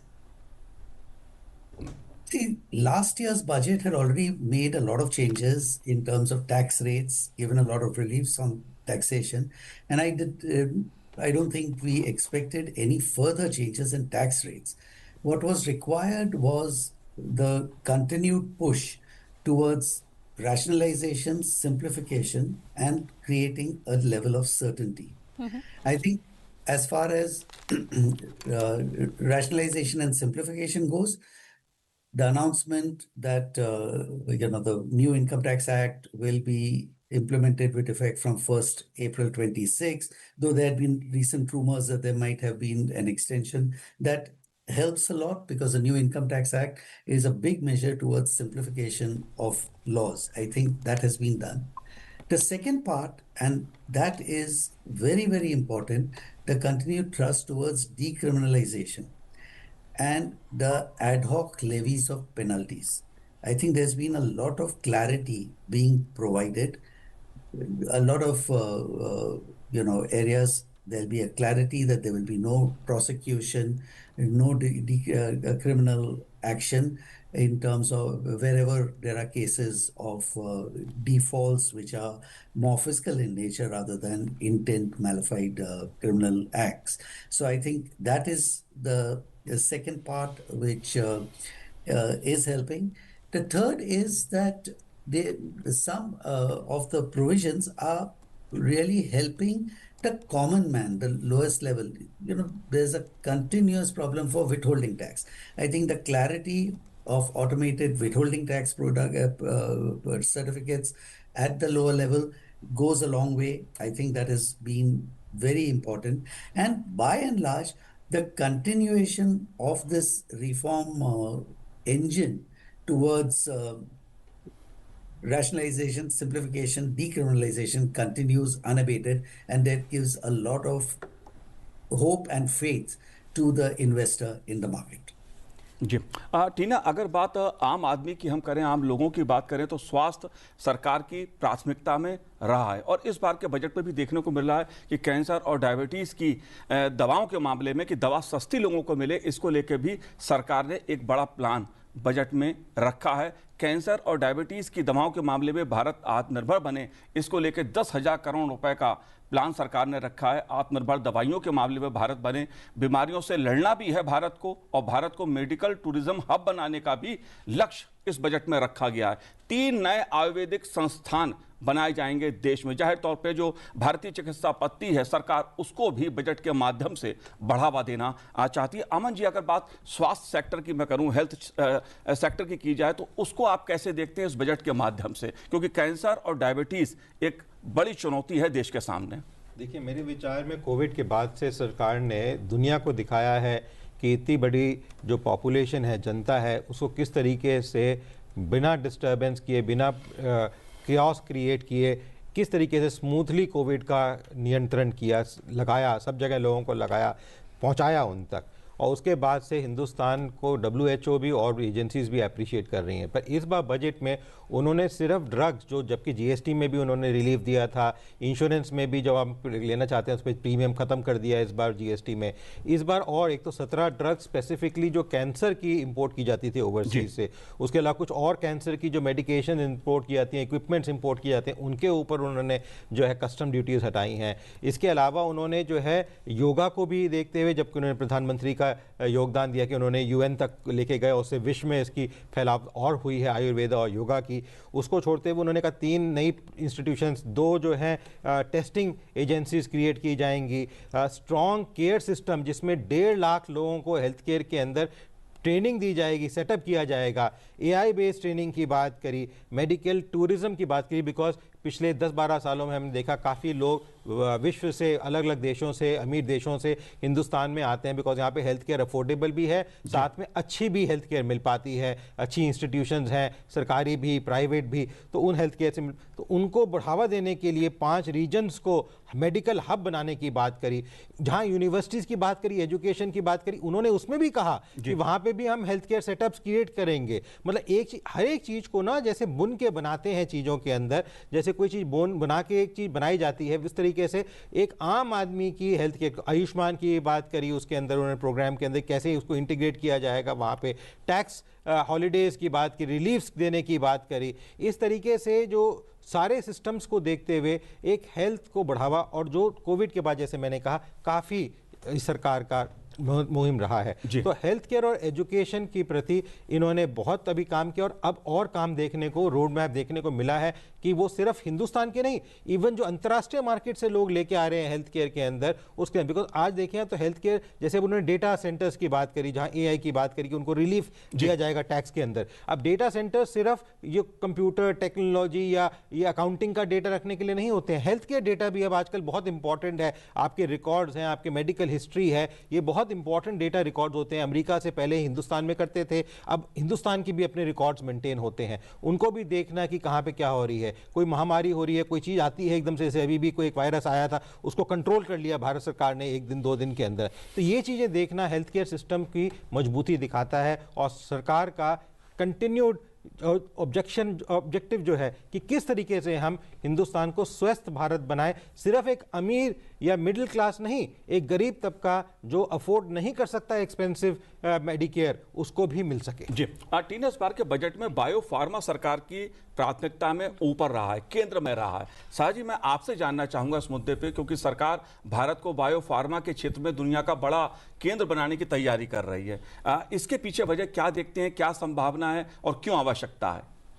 देखिए pharmaceutical industry में भारत दुनिया में भारत को pharmacy of the world कहा जाता है, क्योंकि generic drugs manufacturing में हम दुनिया भर में आगे हैं, हमारा एक्सपोर्ट पोटेंशियल भी बहुत हाई है।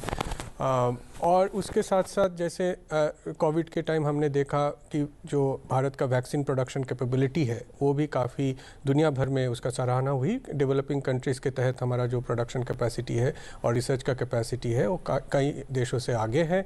दुनिया भर में वैक्सीन्स की जो एक्सपोर्ट्स होती हैं उसमें भी हम आगे रहते हैं, जो सप्लाई होते लो कॉस्ट वैक्सीन सप्लाई में हम आगे रहते हैं। और ये जो ट्रेडिशनली इंडिया का ये स्ट्रेंथ रहा है इस एरिया में बायोफार्मा एंड फार्मास्यूटिकल्स, इस बार जो एडिशनल प्रोविजन हमने बजट में देखा इसका क्लियर एक रोड मैप है। ये जो बायोलॉजिक्स एंड बायोसिमिलर्स, और जैसे फाइनेंस मिनिस्टर ने कहा कि हम देख रहे हैं कि नॉन कम्युनिकेबल डिजीज़ का भी जो अभी जो इंडिया बहुत ज़्यादा उससे जूझ रहे हैं, तो उसको रिस्पांस के लिए डोमेस्टिक मैन्युफैक्चरिंग कैपेबिलिटी, इसमें सप्लाई चेन रेजिलियंस बहुत इंपॉर्टेंट है। ये सरकार ने बहुत अच्छा काम किया, जो इंपोर्ट डिपेंडेंस था एपीआईज के ऊपर उसको रिड्यूस करने का काम हुआ है। एडिशनली रिसर्च इकोसिस्टम को भी सरकार ने इस बजट में बड़ा सपोर्ट किया है। जैसे नाइपर्स हैं हमारे, तो नाइपर्स अभी 3 और खोले जाएंगे, तो पूरे देश में 10 नाइपर्स आ जाएंगे। तो साइंटिस्ट के लिए इस सेक्टर में बहुत ज़्यादा अपॉर्चुनिटीज़ खुलेंगे और एकेडेमिया इंडस्ट्री कोलैबोरेशन आगे के लिए बहुत इंपॉर्टेंट रहेगा। हमारे पास डिपार्टमेंट ऑफ बायोटेक्नोलॉजी है, बायरैक है, पहले से बहुत सारा इंपॉर्टेंट स्कीम्स हैं इस एरिया में। तो हम मेरे ख्याल से ये बहुत इम्पॉर्टेंट भी था, बहुत आगे के लिए ये हमारी जो मेडिकल सेक्टर को स्ट्रेंथन करेगा और सिटीजन को सपोर्ट मिलेगा। जी, Since you spoke about support, Professor Vishandas, we've already spoken about targeted efforts for increasing farmers' income. But there is one thing that sounds quite interesting, which is Bharat Vistar, that the finance minister announced. And Vistar here stands for virtually integrated system to access agricultural resources. Now, of course, the proposal to launch this means that it envisages a multilingual AI tool. So once again, integrating technology, making it beneficial to all, which includes women in STEM, which includes farmers in the fields.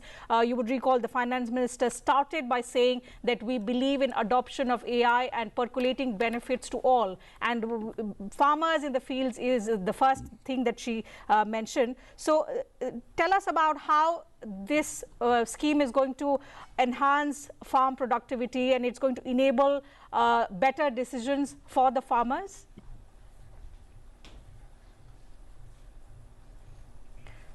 Professor, please unmute yourself.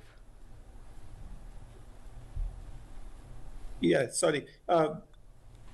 In the AI, the underlying philosophy of this is, because if we apply AI, it will replace the human being, because the productivity about in the agriculture is about 29% of non-agriculture. So there is something missing here, and the cost of capital is going to be small compared to the cost of human labor, and therefore it is on economic principle, it is prudent to go for AI and the farm mechanization and things like that. So it is a step in the right direction to go on whole hog AI and other things and technology in the agriculture.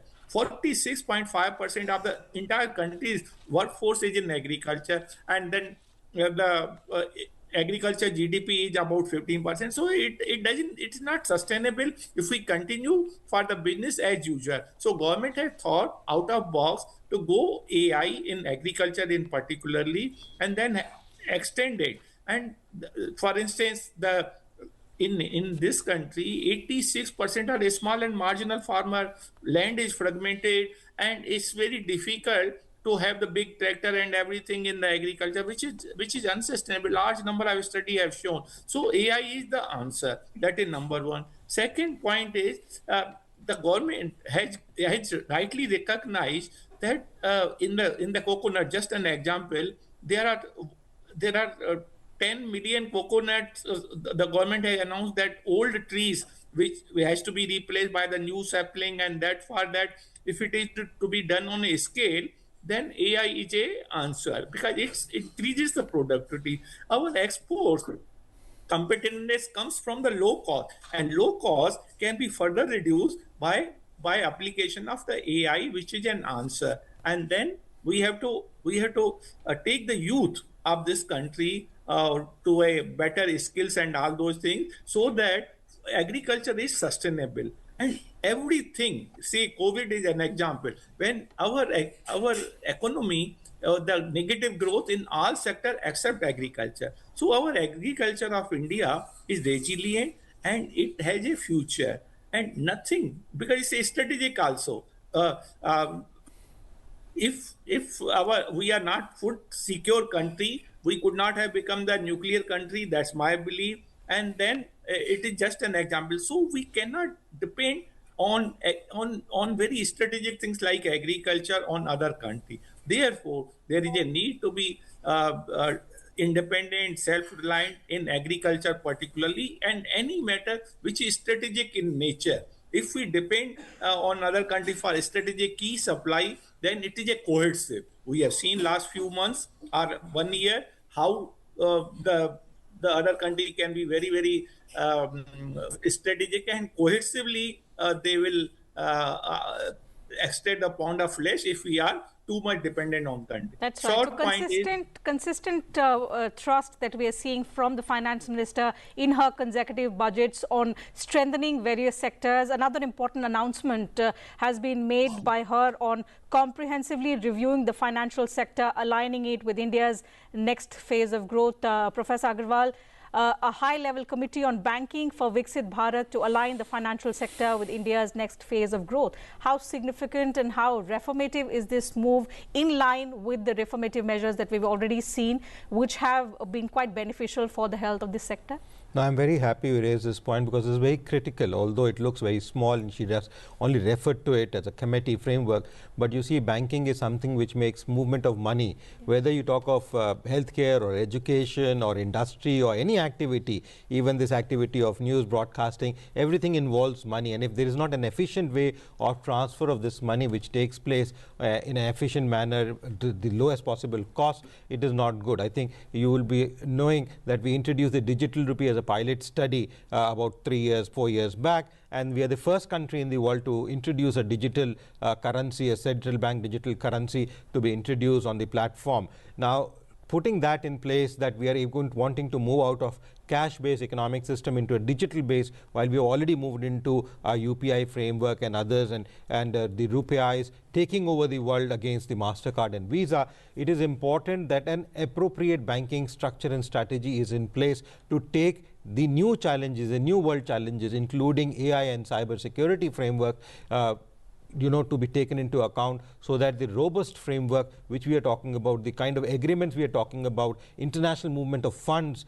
labor mobility, people wanting to transfer funds from across the globe, does not take place through informal channel like the Hawala, but through formal channels which the government develops. If there are appropriate means and mechanisms to do it, people will prefer to do it through the official channels than the unofficial channels which have been used in the past. Not forgetting that despite the Jan Dhan account creation, the demonetization, we still have a parallel economy which is as strong as a normal economy. And this step will help reduce that further if they are able to reduce the banking cost and smoothen the efforts which are there. So in my opinion, this is what greases the whole system. And the budget, when we talk about, is nothing else but all about money.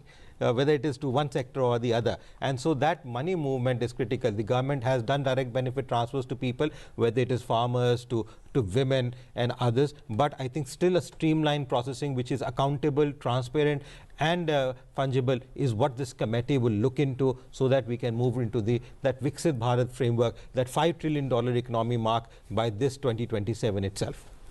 जी बिल्कुल, अगर टीना बात की जाए इस budget की, तो इस budget में ऊर्जा क्षेत्र को भी सरकार ने प्राथमिकता में रखा है। निर्मला सीतारमण जी ने ऊर्जा को लेकर जो घोषणाएं इस सेक्टर में की हैं, जाहिर तौर पे आत्मनिर्भर भारत की दृष्टि से भारत ऊर्जा के क्षेत्र में आत्मनिर्भर बने, इसको लेकर भी कई घोषणाएं की हैं। आत्मनिर्भर भारत के लिए ऊर्जा सुरक्षा और स्थिरता इस मुद्दे के साथ सरकार ने सोलर एनर्जी और परमाणु ऊर्जा को केंद्र में रखते हुए कैसे दूसरे जो ऊर्जा के साधन हैं, कैसे जो ऊर्जा के स्रोत हैं, उनका इस्तेमाल किया जाए आत्मनिर्भर भारत की दृष्टि से। साजी, अगर मैं आपसे समझना चाहूँ इस सेक्टर को, क्योंकि एक मेजर सेक्टर है इस बार के बजट में, ये आप कैसे देखते हैं इसको? ये जो ऊर्जा का सेक्टर है, आप देखेंगे कि भारत का जो रिन्यूएबल एनर्जी ट्रांजिशन है ये एक मैसिव स्केल पे हो रहा है, चाहे वो सोलर है, विंड एनर्जी है और न्यूक्लियर एनर्जी आपने जैसे बताया। और अपने टैक्स प्रपोजल के टाइम फाइनेंस मिनिस्टर ने दोबारा दोहराया कि जो BCD है, बेसिक कस्टम्स ड्यूटी है, इक्विपमेंट्स पे, पार्ट्स पे, तो उस पे जो लगातार जो हमारा एग्जाम्प्ट ड्यूटी एग्जाम्पशन है उसको उन्होंने बरकरार रखा, कई मायनों में उसमें कई इम्प्रूवमेंट्स भी लाए। तो ये ऊर्जा सेक्टर की जो कम्पिटिटिवनेस है, डोमेस्टिकेशन है, मैन्युफैक्चरिंग है, सबको बढ़ावा देगा। इसके साथ साथ एक अहम घोषणा फाइनेंस मिनिस्टर ने इस बजट में की है, वो है carbon capture and utilisation storage technologies का। आपको पता होगा कि ये एक फ्रंटियर डोमेन है जिसमें दुनिया भर में एक साथ काम चल रहा है। तो ऐसा एक डोमेन जिसमें हम पीछे हैं बोल नहीं सकते, तो हमें पैरेलल एफर्ट की ज़रूरत है। इंडिया अगर इसको टैप कर पाए सही मायने पे तो इंडिया आगे रहेगा। ये हमारे जो हम जस्ट ट्रांजिशन बोलते हैं, कार्बन एमिशन रिड्यूस करने की बात करते हैं, हार्ड टू एबेट सेक्टर्स में जो एनर्जी यूज़ होता है उसको एमिशन रैशनलाइजेशन की जो बात करते हैं, उसमें carbon capture, utilisation and storage technologies की अहम भूमिका है। और उसके लिए 20,000 करोड़ की जो आंकड़ा सामने आई है, ये एक बहुत ही बड़ा फॉरवर्ड लुकिंग स्टेप है, मैं मानूंगा। बिल्कुल। अमन जी, अगर बात बैटरी ऊर्जा भंडारण की जाए, क्योंकि जो बैटरी ऊर्जा भंडारण का जिस तरह से एक परिवर्तन के दौर से मैं कहूंगा ऊर्जा के क्षेत्र में भारत गुजर रहा है और नए नए प्रयोग जो ऑटोमोबाइल सेक्टर में बात की जाए या दूसरे सेक्टर्स की बात की जाए, ऊर्जा के क्षेत्र में किए जा रहे हैं, आप कैसे देखते हैं इस मुद्दे को?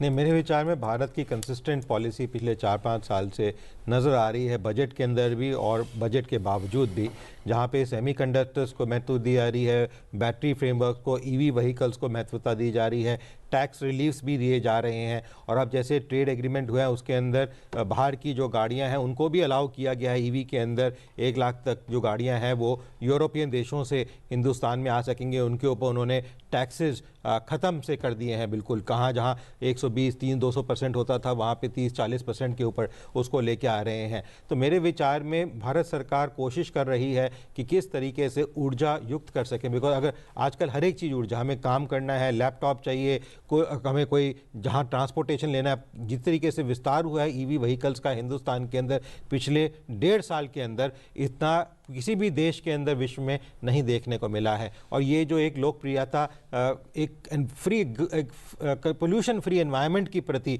आ रही है, उसमें बैटरीज की रिक्वायरमेंट, और सिर्फ लिथियम बैटरीज नहीं, और भी, जबकि हमारे पास लिथियम का रिसोर्स अभी 1.5 साल पहले मिला है, उसको एनर्जी राइज करने में करीबन 1-1.5 साल और लगेगा।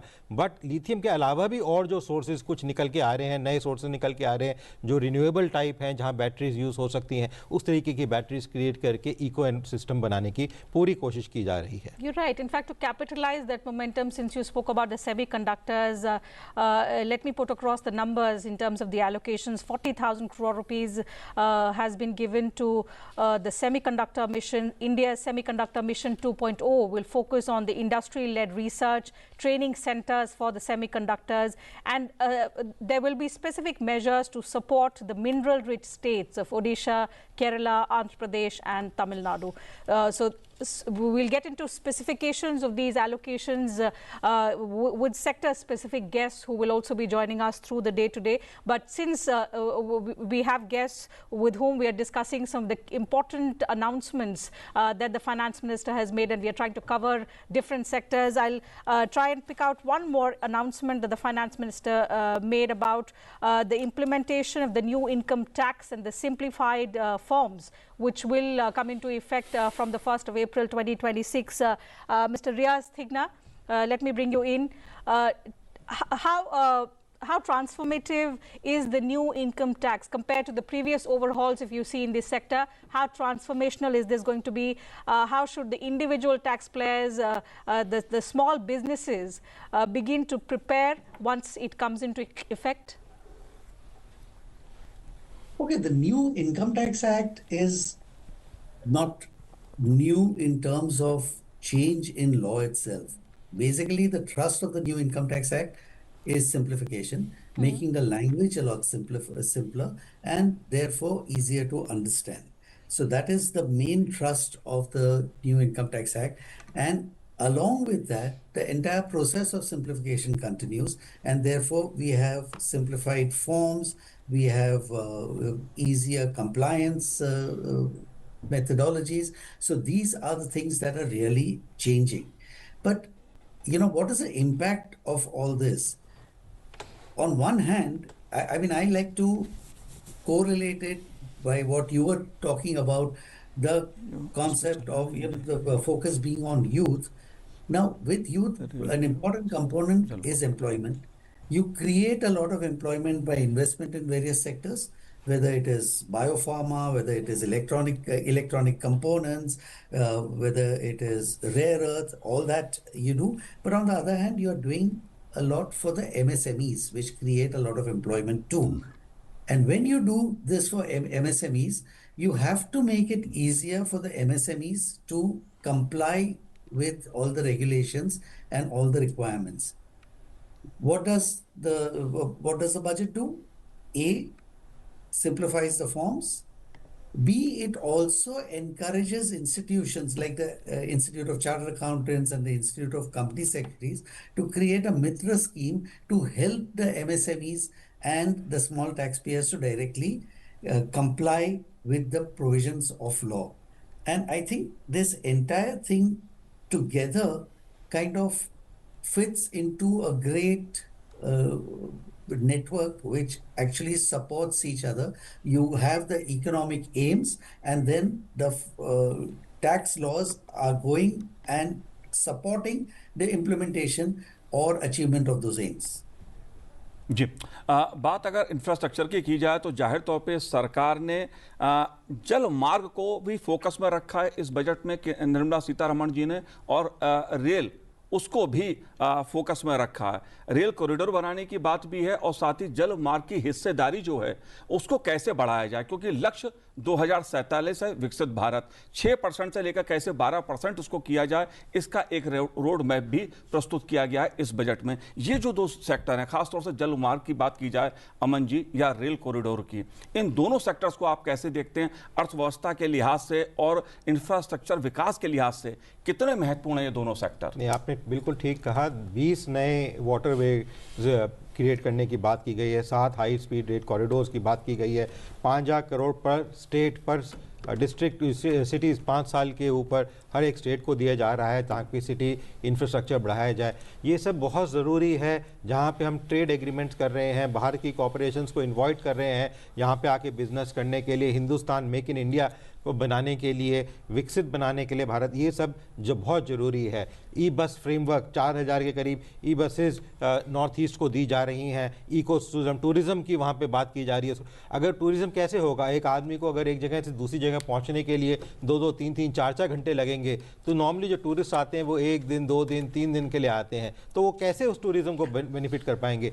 चाहे रिलीजन के बेसिस पे हो, चाहे मेडिकल के बेसिस के हो, चाहे एजुकेशन के बेसिस पे हम टूरिज़्म की बात कर रहे हो। इंफ्रास्ट्रक्चर जो होता है और वाटरवेज जो है, इस सरकार ने पहले कभी हमने इतना तवज्जो नहीं दिया। बहुत सालों पहले वाटरवेज को यूज़ किया जाता था, जब इंसानियत भी शुरू हुई तब भी वाटरवेज को यूज़ किया जाता था। बट अब वाटरवेज पिछले काफ़ी सालों से शांत, इस सरकार ने पिछले 4-5 सालों में वाटरवेज को किस तरीके से हम यूज़ कर सकते हैं, किस तरीके से ट्रांसपोर्टेशन के लिए यूज़ कर सकते हैं, किस तरीके से कार्गो के लिए यूज़ कर सकते हैं, किस तरीके से बिजनेस के ग्रोथ के लिए यूज़ कर सकते हैं, उनको किया और क्लीन मैकेनिज्म के थ्रू यूज़ करने की बात की है। ये नहीं कि हम उसको पोल्यूट करके या पोल्यूशन बढ़ा के उसमें किया जाए। तो मेरे विचार में ये एक बैकबोन है किसी भी देश की आगे प्रगति बढ़ाने के लिए तेज।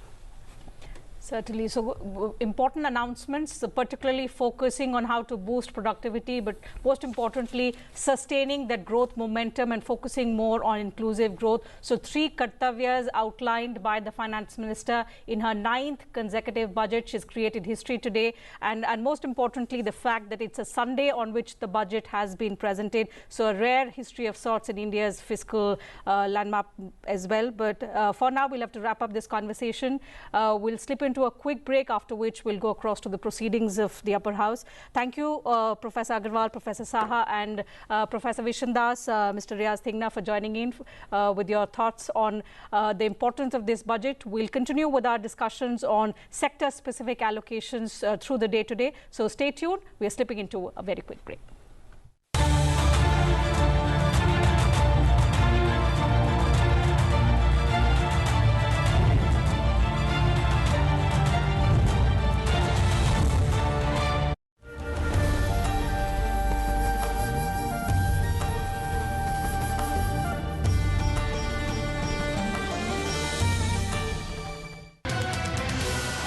What is public debt? The difference between the borrowings and repayments during a year is the net addition to the public debt. Public debt is split into the internal debt, money borrowed within the country, and external debt, funds borrowed from non-Indian sources. Internal debt comprises treasury bills, market stabilization scheme, ways and means advance, and securities against small savings.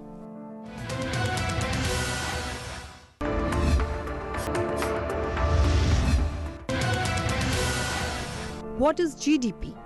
GDP, or gross domestic product, is total market value of all final goods and services produced in the country over a period of time, usually 1 year.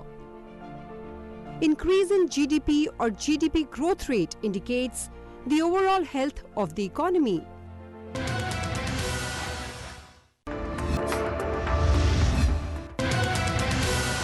What is fiscal deficit? When government's revenues from various sources fall short of its entire expenditure, it has to borrow money to meet the shortfall. The excess of expenditure over receipts is called fiscal deficit.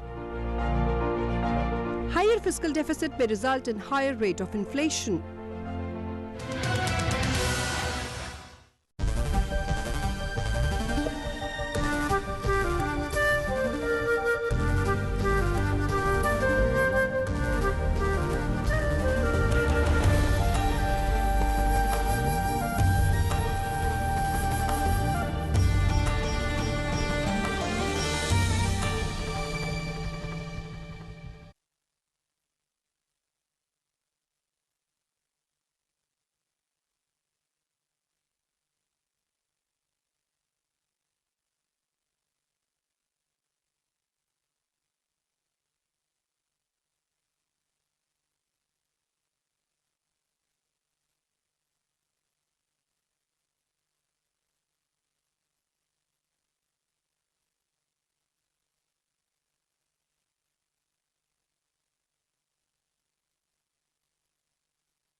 माननीय सभासदों, माननीय सभापति जी,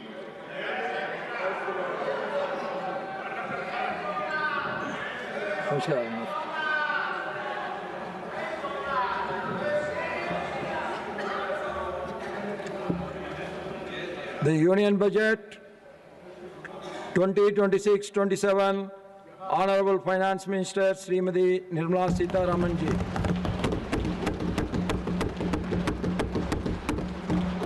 Sir, I rise to lay, with your permission, I rise to lay on the table a statement in English and Hindi of the estimated receipts and expenditure of the government for the year 26-27. The Fiscal Policy Statements 2026-27, Honorable Finance Minister Srimati Nirmala Sitharaman ji. Sir, with your permission again, I rise to lay on the table a copy each in English and Hindi of the following papers under Section 3(1) of the Fiscal Responsibility and Budget Management Act 2003. Medium-term fiscal policy cum fiscal policy strategy statement. Macroeconomic framework statement. Papers to be laid on the table, Honorable Finance Minister Srimati Nirmala Sitharaman ji. Sir, I rise to lay on the table under Article 281 of the Constitution a copy each in Hindi and English of the following papers. A report of the 16th Finance Commission for the years 2026 to 31. B. Explanatory memorandum on the action taken on the recommendations contained in the report of the 16th Finance Commission. The House stands adjourned to meet at 11 a.m. on Monday, the 2nd February 2026.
What is public debt?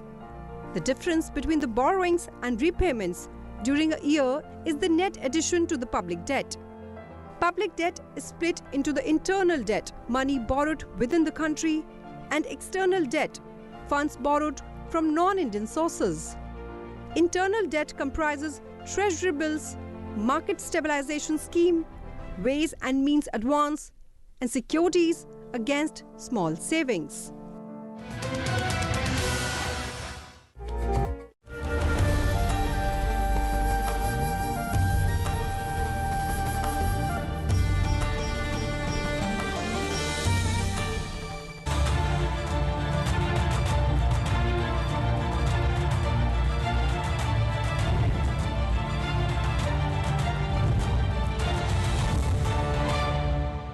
Nirmala Sitharaman ने अपना budget पेश कर दिया। इस पर बात करने के लिए हमारे साथ मौजूद हैं राकेश भल्ला जी एसोचैम से।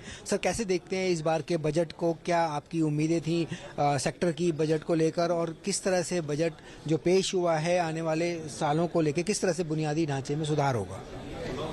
एक तो इस बार जो बजट था उससे सबसे पहले उम्मीदें की बात करें, बट बिफोर एक लाइन में मैं कहूँगा it is a excellent budget, growth oriented budget. ये ग्रोथ ओरिएंटेड बजट है जो जिस लाइन में मोदी जी कह रहे थे 2047 में विकसित भारत है, उसकी तरफ एक डायरेक्शन में बजट है।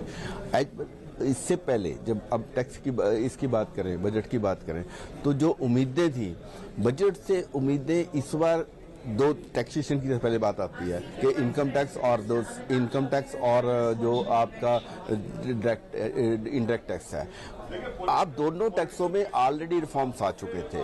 नया इनकम टैक्स अभी आया है और जो जीएसटी में रिफॉर्म्स अभी आए हैं, इसलिए बहुत कुछ एक्सपेक्टेड नहीं था। पर इनकम टैक्स की बात करें, इनकम टैक्स में एक अच्छी चीज आई है जनरल पब्लिक के लिए कि आपके एक्सीडेंटल इंश्योरेंस पे जो हमें क्लेम मिलता था वो क्लेम पे टैक्स जीरो कर दिया। किसी का एक्सीडेंट होता है, क्लेम वो मिलता है तो वो जीरो करता है। और काफी टीडीएस और टीसीएस में रेट कम किए हैं, जिसका कैस्केडिंग इफेक्ट आएगा, पर कैश फ्लो इफेक्ट आएगा, पर टैक्स पे इफेक्ट नहीं आना। As far indirect tax is concern, indirect tax में इन्होंने काफी कुछ इम्पोर्ट ड्यूटी कम की है, और इम्पोर्ट ड्यूटी कम उन चीज़ों पे की है जो कि एसेंशियल्स हैं, जैसे कैंसर की दवाई हैं और बाकी चीज़ों पे हैं, और मशीनरी पे भी इम्पोर्ट ड्यूटी कम किया। That is good sign, that is as far as overall allocation of budget. Now question comes allocation of budget is concern.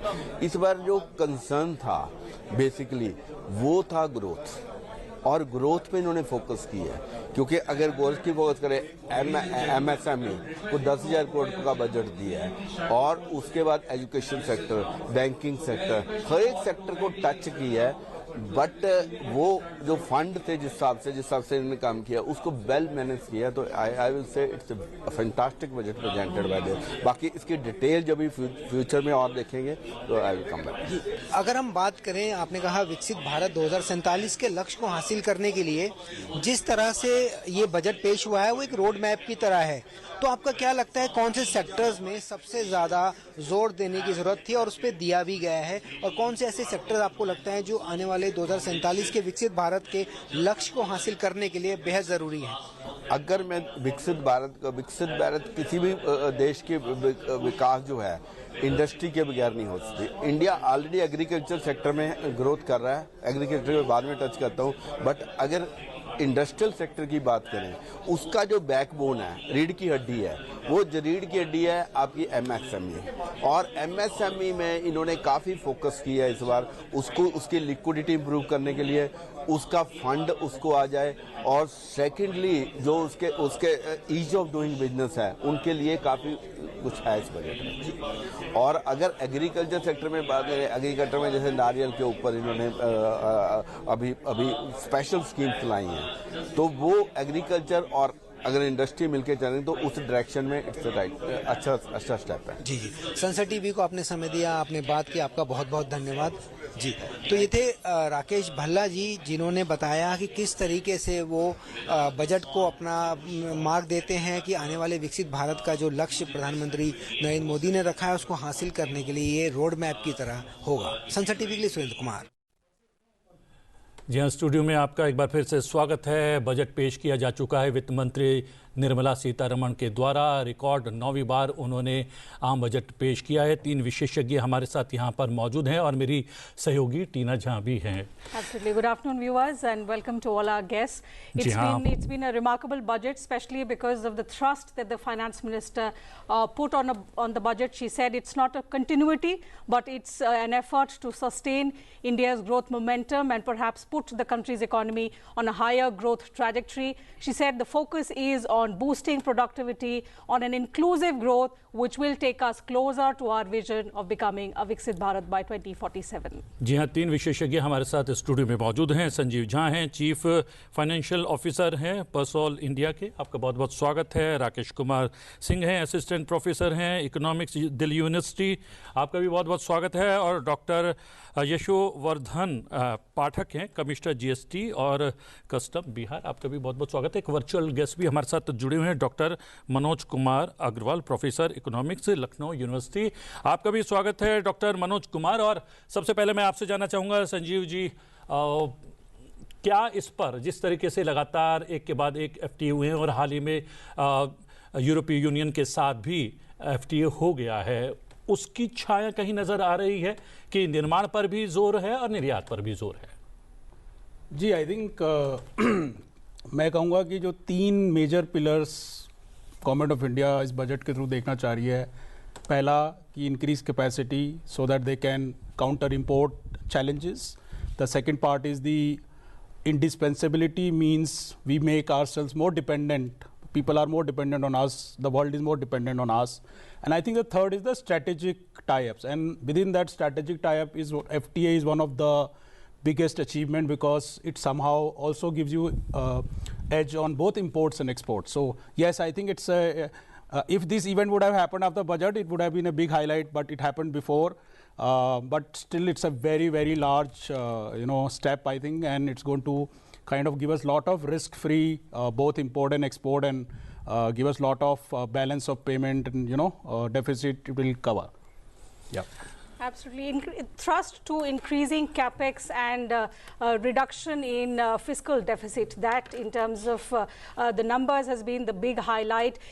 From where we started in 2014 to what the Modi government inherited to 2026-27, when we are talking about, it's been a continuity. So this budget, as experts have been pointing out since morning, cannot be seen in isolation. It's just one step closer to taking us closer to our roadmap to Viksit Bharat. Professor, your first thoughts on how do you look at this budget? It's a reform budget, it's a growth budget, or do you see it as a balance of all these factors which also incorporates sustainability?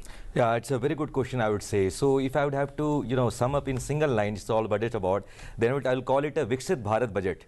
So Pradhan Mantri, Honorable Prime Minister Narendra Modi ji, point of the reform rally, which he has mentioned earlier also, I think this budget has given a significant movement for that, the same rally. If you look at all the sectors, look at the fiscal consolidation, fantastic. 4% the target, 4.5% the target which the FM made, it has been made, and fiscal consolidation has been there.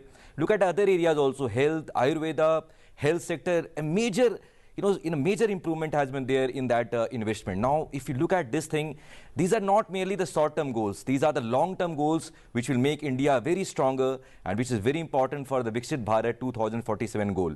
Having said that, the capex, of course, 12 lakh crore is a big number. We'll see a big boost in the data centers also, which had been mentioned in the budget. Plus, if I have to mention it in a single line, this budget not only talks about a macroeconomics picture, making it a healthier, but also at a micro level. So the Kartabya path, which has been mentioned, 3 Kartabya, I think the government has taken a very pinpointedly approach on that, and definitely is going to show the impact at the longer level to the Indian economy. Yashovardhan ji, ये भारत को medical tourism hub बनाने पर बहुत जोर दिया गया है। Medical से जुड़ी हुई बहुत सारी योजनाओं की घोषणा की गई है। दूसरी तरफ ये एक माना जा रहा था कि जिस तरीके से बेरोजगारी थोड़ा सा कम हुआ है और इंफ्रास्ट्रक्चर लगातार विस्तार देता जा रहा है, उस पर और ज़्यादा जो है व्यय किया जाएगा, उसका आवंटन बढ़ाया जाएगा। उसकी बहुत ज़्यादा क्लैरिटी नज़र नहीं आ रही है। आपका क्या कहना है? See, I would say it's a very futuristic और एक विजनरी बजट है। ये एक बहुत ही बैलेंस्ड बजट है, जिसमें हमारे ग्रोथ को भी और हमारे फिस्कल कंसोलिडेशन का भी, दोनों का भी बहुत अच्छे से ख्याल रखा गया है। हम we are growing at 7.4% this year, and next year the targets are around 7%, 7.2%. So in a world which is geopolitically very unstable, things are every day different things are happening globally. This kind of growth momentum as a fastest growing economy, it's absolutely a very futuristic budget. जहाँ तक medical tourism का सवाल है, medical tourism का India has an amazing potential. India के पास जो doctors की team है, जो हम लोग जितनी नंबर ऑफ़ डॉक्टर्स जो एवरी ईयर हमारे मेडिकल स्कूल से निकलते हैं, वो एक बहुत बड़ा नंबर है। एंड बियॉन्ड दैट, जो ट्रीटमेंट कॉस्ट है इंडिया में, that treatment cost is definitely cheaper when you compare that with the western world. So definitely एक उस एरिया में एक बहुत बड़ा पोटेंशियल है, और उस पोटेंशियल को इस बजट में समझा गया है। हमारे केपिक्स एक्सपेंडिचर को 10% से ऊपर बढ़ाया गया है, and other infrastructure sectors like railway में high speed corridors, investments in the EV batteries and other futuristic investments को भी फोकस किया गया है। और जो एक लॉन्ग टर्म हमारा टारगेट है कि 2047 तक India should be a developed economy, उस डायरेक्शन में हम जा रहे हैं। हमारे जो फिस्कल डेफिसिट है उसको, उस टारगेट्स को हम मीट आउट कर रहे हैं। And we have to appreciate that ये जो हम फिस्कल डेफिसिट टारगेट को मीट आउट कर रहे हैं, ये डिस्पाइट जो हम लोगों ने टैक्स में इतने बड़े कट्स लास्ट ईयर किए उसके बावजूद है। There were big reforms in income tax में last year honourable finance minister ने मेजर स्लैब्स को इंक्रीज़ किया। GST में हमारे नवरात्र के आसपास मेजर चेंजेस हुए। इन सब के बावजूद जो कंजम्पशन बढ़ा है और हमारी जो ग्रोथ मोमेंटम है, आगे भी ये ग्रोथ मोमेंटम ऐसे ही सस्टेन करेगी। And as all my panelists, we are on the consensus that it's a budget where the growth is maintained futuristic with a target that India will achieve a Viksit Bharat goal by 2047. In fact, I recall, Pratibim, just ahead of the start of the budget session, the Prime Minister had said that India is on board the Reform Express. That term found mention even in the Finance Minister's speech. In many ways, this budget has been historic for the fact that this was Finance Minister Nirmala Sitharaman's 9th consecutive budget. She surpassed many finance ministers in doing so. But most importantly, all of this has happened under one leadership. That's also something that makes her budget presentation stand out. But most importantly, given the fact that there are global uncertainties, so the global geoeconomic landscape is currently in turmoil, where India is an oasis of macroeconomic stability. You would recall the chief economic advisor having used this term specifically in terms of India's growth. So, Mr. Chai, I'll bring back the discussion to that Reform Express in line with what the Prime Minister said.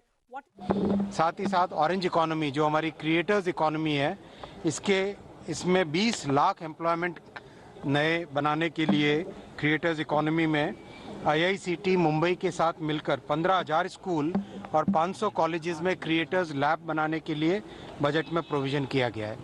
और साथ ही साथ railway के लिए 7 नए high speed corridors, Chennai से बेंगलुरु, चेन्नई से हैदराबाद, बेंगलुरु से हैदराबाद, मुंबई से पुणे, पुणे से हैदराबाद, दिल्ली से वाराणसी और वाराणसी से सिलीगुड़ी। एक तरीके से साउथ इंडिया में सदर्न ट्रायंगल बनेगा, चेन्नई, बेंगलुरु, हैदराबाद का हाई स्पीड रेलवे का, बुलेट ट्रेन का।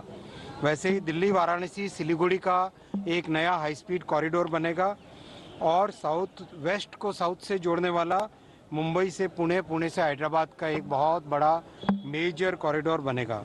साथ ही साथ आज बजट में एक नए डेडिकेटेड फ्रेट कॉरिडोर जो कि बंगाल में दांकुनी, वहाँ से गुजरात में सूरत, इसको जोड़ने वाला, ईस्ट को वेस्ट के साथ जोड़ने वाला नया DFC भी सैंक्शन हुआ है। मैं इस बजट के लिए जो कि युवा शक्ति से प्रेरित है, जो कि विकसित भारत की एक मजबूत नींव बनाता है, जो कि समाज के हर वर्ग के लिए और देश के हर क्षेत्र के लिए विकास का एक नया माध्यम बना है, इसके लिए मैं माननीय प्रधानमंत्री जी, माननीय वित्त मंत्री जी का अभिनंदन करता हूँ। अभी जो हम इंफ्रास्ट्रक्चर की बात कर रहे थे संजीव जी, इसमें हम देख रहे हैं कि रेलवे पर कुछ ज़्यादा फोकस रहा है बजट, और 7 हाई स्पीड रेल कॉरिडोर बनना अपने आप में क्या एक बड़ा बदलाव? आई थिंक ये एक बहुत बड़ा मतलब माइलस्टोन है इंडिया के लिए। अगर आप वर्ल्ड में किसी भी इकोनॉमी को देखें, they have grown only once their infrastructure was ready. So I think अब जो इंफ्रास्ट्रक्चर बूस्ट है, आप देखेंगे, चाहे रेलवे कॉरिडोर्स को देखें, चाहे आप नेशनल हाईवेज को देखें, चाहे आप नंबर ऑफ एयरपोर्ट्स को देखें, over the last 4-5 years there has been a lot of focus on improving infrastructure, and now it is visible, the impact of these infrastructure facilities visible in the output, the productivity, and also the business generation, also even the ports development. So I think they are basically developing all possible modes of transport where it can boost the trade and manufacturing, and that's our focus basically, to make the industrial, that new revolution, because that's where we have not been really doing so great. On the services side, yes, we have been doing great. I think now it has started showing up. So that's why the capex also, you can see one of the good things in the budget, I see that the revenue expenditure is lesser than the capital expenditure, and this is considered to be in economic terms as a very value-added expenditure, which means the expenditure is of good nature. So I think all this clearly says that we are infrastructure focused, and all the new corridors which are announced today, some in south and some in north, I think they are definitely going to add to the overall infrastructure boost, and eventually the industry growth and the output growth and also the employment at the same time. Just to give a quick recap to our viewers, the proposed development of 7 high-speed rail corridors, which focuses on boosting connectivity and infrastructure. The key routes of these corridors include Mumbai to Pune, Pune to Hyderabad, Hyderabad to Bengaluru, Bengaluru to Chennai. So different parts of the country, but connecting majorly the trade points, and most importantly, these are areas which will see enhanced connectivity. Then there is plan to operationalize 20 new national waterways over the next 5 years. So this will be done by 2031 is what the government aims at. Training institutes will then again be set up as regional institutes of excellence in waterway space. There will be a ship repair ecosystem catering to inland waterways, which will be set in Varanasi and Patna. So alongside these connectivity projects, Professor, there is a proposal to set infrastructure risk guarantee fund. The finance minister said that she's proposing setting up of dedicated real estate investment trust as well to recycle the assets of central public sector enterprises. Break down this for our viewers to understand the significance and the importance of some of these announcements which cater to the infrastructure bit, which is different from connectivity and different from the infrastructure projects, but which will be a milestone in enabling investments, in enabling businesses in these sectors? Right. I think that's a very good question. I would see that, if you look at the infrastructure point, in economics, macroeconomics, generally we have something called the multiplier effect. For every rupee which the government makes, it has an implication on the development of the other projects also. So this government has taken a very good stand on this thing by taking into incorporation some of the major developments for the risk guarantee scheme for the infrastructure projects. Having said that, the Yuva Shakti, the point which has been Yuva Shakti budget, the term which has been used for it is for the same only, because if you look at the infrastructure, which is the backbone for any economy, logistics, if you take into consideration, a lot has been investment made in this direction, because all the FTA, free trade agreement, if you talk about, which India has done with the foreign countries like European Union plus 8 other countries, which we have made, 8 FTA which we have signed, this will need the backup. And for that backup team, for any company to invest, they need to have the risk-free environment for that. Basically, what we are trying to do is to look at the ecosystem, to make the ecosystem better, so the investment can come in and that can augment in the export-oriented economy of the country. Second point which I would like to mention, that the capex, which is generally done in the case of the road or the ports and others, like one of the data I would like to center that the airports in India used to be 74, now we have currently 164 airport, 2024 data says that. So to have the risk-free environment, to have the mental-free without any hazard for the investment, we needed to have, and that was a need of the hour, and I think the Honorable Finance Minister has taken a very good stand on that.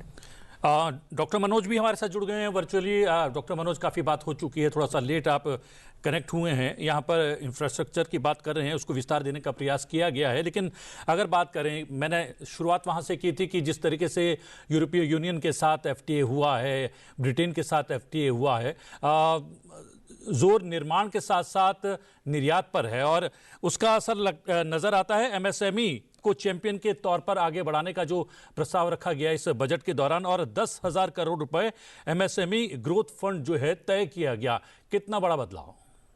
बहुत बड़ा बदलाव है, और प्रधानमंत्री जी ने पहले इस चीज को रेखांकित कर दिया था। इकोनॉमिक सर्वे के समय हम लोगों ने चर्चा भी किया था इस चीज को कि MSME हमारे ग्रोथ का एक बड़ा आधार आगे बनता चला जाएगा, और जो यूरोपियन यूनियन के साथ हमारा FTA हुआ है उसका मुख्य आधार हमारा MSME ही बनता है।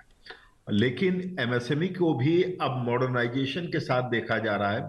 जो 10,000 रुपए का ग्रोथ फंड तैयार किया गया है पहली बार, तो मुझे लगता है कि इसको इस रूप में देखना चाहिए कि इसके साथ कनेक्टिविटी भी जोड़ा जा रहा है, मॉडर्नाइजेशन भी जोड़ा जा रहा है, और जो लैक ऑफ अवेयरनेस होता है उसको भी कहीं ना कहीं उस वैक्यूम को फिल करने के लिए, जिसको एक मित्र, कारपोरेट मित्र के रूप में इसको रखा जा रहा है, कि कैसे हम इनके जो कई बार नॉलेज गैप रह जाता है, अवेयरनेस गैप रह जाता है, उसको रखा जाता है, और इसके साथ किसको पोषित कर रहे हैं वो बड़ा इंपॉर्टेंट हो जाता है। वो इंपॉर्टेंट इस रूप में हो जाता है कि हम टीयर 2 टीयर 3 सिटीज को अब हम वहां पर शामिल कर रहे हैं। बड़ा स्पष्ट कारण है उसका। उसका स्पष्ट कारण इस रूप में आता है क्योंकि आज के दिन अगर हम देखते हैं तो भारत का growth engine tier 2 tier 3 cities बन रही हैं, यानी कि वो एक नया तरह का कंट्रीब्यूटर बन रहे हैं to the growth engine of the Indian economy. तो खाली हम एमएसएमई तक अपने को न रखें, एमएसएमई की जो परिधि है वो काफी बढ़ती हुई दिखाई पड़ रही। पहला, जियोग्राफिकल लोकेशन के हिसाब से टीयर 2 टीयर 3 सिटीज, इसका एडवांटेज क्या होगा, यहां से जो आउट माइग्रेशन होता था या आसपास की विसिनिटी से जो आउट माइग्रेशन होता था वो रुकेगा, लोकल टैलेंट वहां पर रुकेगा, प्लस उनको जो टैलेंट चाहिए होगा, जो अवेयरनेस चाहिए होगा, मैन पावर चाहिए होगा, उसके लिए जो 5 यूनिवर्सिटीज की स्थापना की जा रही है जो इंडस्ट्रियल हब के इर्द गिर्द होंगे। एक और एडवांटेज यहां पर हमको एमएसएमई के रूप में दिखाई पड़ता है। 200 जो इंडस्ट्रियल क्लस्टर्स थी वो कहीं ना कहीं यूं कह लीजिए कमजोर पड़ गई थी या गायब हो गए थे। उन क्लस्टर्स के रिवाइवल से फिर हम कह सकते हैं कि जो हमारा एज ओल्ड ट्रेडिशनल जो हमारा इंडस्ट्रियल बेल्ट हुआ करता था वो और पोषित होगा। यानी कि एमएसएमई को हम देखते हैं तो कई रूपों में हमको इस बजट में समझना पड़ेगा, क्योंकि यहां पर भी कुछ क्लस्टर इधर है कुछ क्लस्टर उधर है बजट में, लेकिन एमएसएमई हर तरफ दिखाई पड़ता है।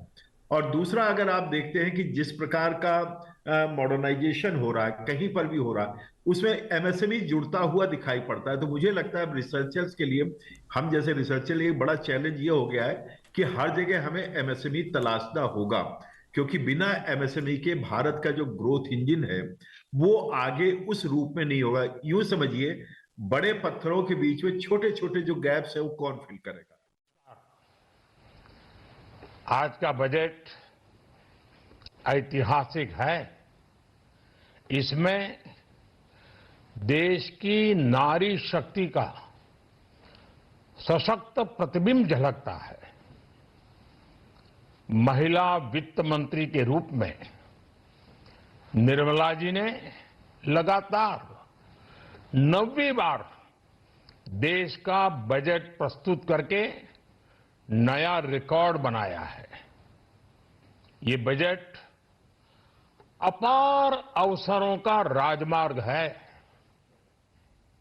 ये बजट वर्तमान के सपनों को साकार करता है और भारत के उज्जवल भविष्य की नींव को सशक्त करता है। ये बजट 2047 के विकसित भारत की हमारी ऊंची उड़ान का मजबूत आधार है। साथियों, आज भारत जिस रिफॉर्म एक्सप्रेस पर सवार है, इस बजट से उसे नई ऊर्जा, नई गति मिलेगी।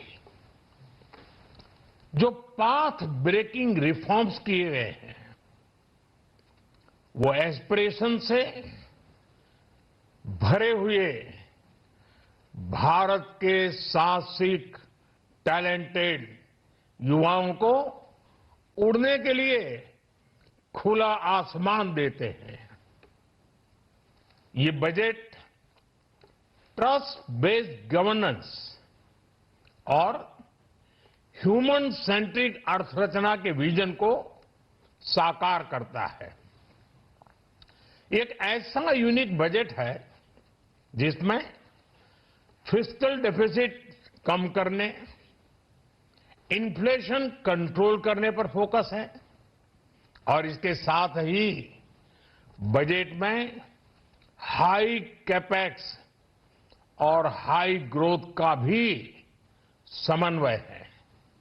साथियों, ये बजट भारत की वैश्विक भूमिका को नए सिरे से सशक्त करता है। भारत के 140 करोड़ नागरिक फास्टेस्ट ग्रोइंग इकोनॉमी बनकर ही संतुष्ट नहीं है। हम जल्द से जल्द दुनिया की तीसरी सबसे बड़ी अर्थव्यवस्था बनना चाहते हैं। ये करोड़ों देशवासियों का संकल्प है। दुनिया के एक ट्रस्टेड डेमोक्रेटिक पार्टनर और ट्रस्टेड क्वालिटी सप्लायर के रूप में भारत की भूमिका लगातार बढ़ रही है। हाल में जो बड़ी बड़ी ट्रेड डील्स भारत ने की है, मदर ऑफ ऑल डील्स, उसका मैक्सिमम बेनिफिट भारत के युवाओं को मिले, भारत के लघु और मध्यम उद्योग वालों को मिले, इस दिशा में बजट में बड़े बड़े कदम उठाए गए हैं।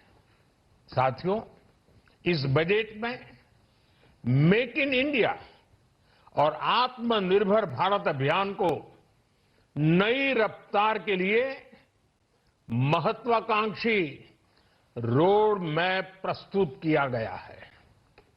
इस बजट में नई उभरती इंडस्ट्रीज यानी सनराइज सेक्टर्स को जिस मजबूती के साथ समर्थन दिया गया है वह अभूतपूर्व है। Biopharma Shakti mission, semiconductor mission 2.0, electronic component manufacturing scheme, rare earth corridor का निर्माण, क्रिटिकल मिनरल्स पर बल, टेक्सटाइल सेक्टर में नई स्कीम, हाईटेक टूल मैन्युफैक्चरिंग को बढ़ावा, चैंपियन एमएसएमईज तैयार करना, ये फ्यूचरिस्टिक है, देश की वर्तमान और भविष्य की आवश्यकताओं का ध्यान रखती है। एमएसएमईज को, हमारे लघु और कुटीर उद्योगों को जो समर्थन इस बजट में मिला है वह उन्हें लोकल से ग्लोबल बनने की नई ताकत देगा। साथियों, बजट में इंफ्रास्ट्रक्चर को मजबूत करने के लिए कई बड़े कदम उठाए गए हैं। डेडिकेटेड फ्रेट कॉरिडोर, देश भर में वाटरवेज का विस्तार, high speed rail corridor, tier 2 और टियर 3 शहरों के विकास पर विशेष ध्यान और शहरों को मजबूत आर्थिक आधार देने के लिए म्युनिसिपल बॉन्ड्स को बढ़ावा। ये सारे कदम विकसित भारत की यात्रा की गति को और तेज करेंगे। साथियों, किसी भी देश की सबसे बड़ी पूंजी उसके नागरिक होते हैं। बीते वर्षों में हमारी सरकार ने देश के नागरिकों के सामर्थ्य को बढ़ाने पर अभूतपूर्व निवेश किया है। हमारा प्रयास स्किल, स्केल और सस्टेनेबिलिटी को निरंतर बल देने का रहा है। जैसा कि आज पार्लियामेंट में निर्मला जी ने कहा है, यह युवा शक्ति बजट है। उसमें युवा की सोच भी है, युवा के सपने भी हैं, युवा का संकल्प भी है और साथ साथ युवा की गति भी है। बजट में जो प्रावधान किए गए हैं उससे अलग अलग सेक्टर्स में लीडर्स, इनोवेटर्स और क्रिएटर्स तैयार होंगे। मेडिकल हब्स के निर्माण से, एलाइड हेल्थ प्रोफेशनल्स के माध्यम से, ऑरेंज इकोनॉमी यानी ऑडियो विजुअल गेमिंग को बढ़ावा देकर पर्यटन को प्रोत्साहन देकर और खेलो इंडिया मिशन के माध्यम से युवाओं के लिए नए अवसरों के द्वार खुलेंगे। भारत को दुनिया का डेटा सेंटर हब बनाने के लिए टैक्स में बड़ी छूट की घोषणा भी की गई है। मैं भारत के युवाओं को विशेष तौर पर इस बजट की बहुत बहुत बधाई देता हूं, क्योंकि इससे एम्प्लॉयमेंट जनरेशन को बड़ा बूस्ट मिलेगा। मुझे बहुत खुशी है कि इस बजट में टूरिज्म और विशेषकर नॉर्थ ईस्ट में टूरिज्म को बढ़ावा देने के लिए भी ठोस कदम उठाए गए हैं। भारत के अलग अलग राज्यों को ताकतवर बनाकर संतुलित विकास की नींव भी इस बजट में मजबूत की गई है। साथियों, हमारे देश में 10 करोड़ से ज्यादा महिलाएं सेल्फ हेल्प ग्रुप से जुड़ी हैं और बड़ा सफल अभियान रहा है। महिलाओं द्वारा निर्मित, महिलाओं द्वारा संचालित सेल्फ हेल्प ग्रुप्स का आधुनिक इकोसिस्टम बने, बजट में इसे प्राथमिकता दी गई है। कोशिश यही है कि हर घर लक्ष्मी जी पधारे। हर जिले में छात्राओं के लिए नए हॉस्टल बनाने का अभियान भी शिक्षा को सुलभ बनाएगा। साथियों, भारत की कृषि, डेयरी सेक्टर, फिशरीज, इन्हें हमारी सरकार ने हमेशा सर्वोच्च प्राथमिकता दी है। इस बजट में भी नारियल, काजू, कोको और चंदन की पैदावार से जुड़े किसानों के लिए अनेक अहम कदम उठाए गए हैं। भारत विस्तार एआई, इस टूल से किसानों को उनकी भाषा में जानकारी मिलने से उन्हें बहुत मदद मिलेगी। फिशरीज और पशुपालन में उद्यमिता, उसको बढ़ावा देने से गांव में ही रोजगार और स्वरोजगार के और ज्यादा अवसर बनेंगे।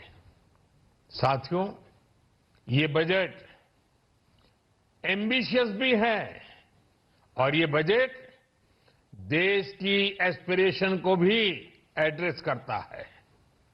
मैं एक बार फिर निर्मला जी और उनकी पूरी टीम को इस फ्यूचरिस्टिक बजट के लिए, संवेदनशील बजट के लिए, गांव, गरीब, किसान का कल्याण करने वाले बजट के लिए बहुत बहुत बधाई देता हूं। बहुत बहुत धन्यवाद। प्रधानमंत्री नरेंद्र मोदी की प्रतिक्रिया बजट के बाद, और बहुत सारी बातें हैं जो उन्होंने सार बताया है बजट का। उसमें जिन चीज़ों पर फोकस किया गया, संजीव जी, जैसे प्रधानमंत्री ने कहा अपने आखिरी संबोधन में, जो अंतिम संबोधन की तरफ बढ़ रहे थे, उन्होंने कहा युवा शक्ति बजट है। अब युवा शक्ति को लेकर उन्होंने बताया कि स्किल, स्केल और सस्टेन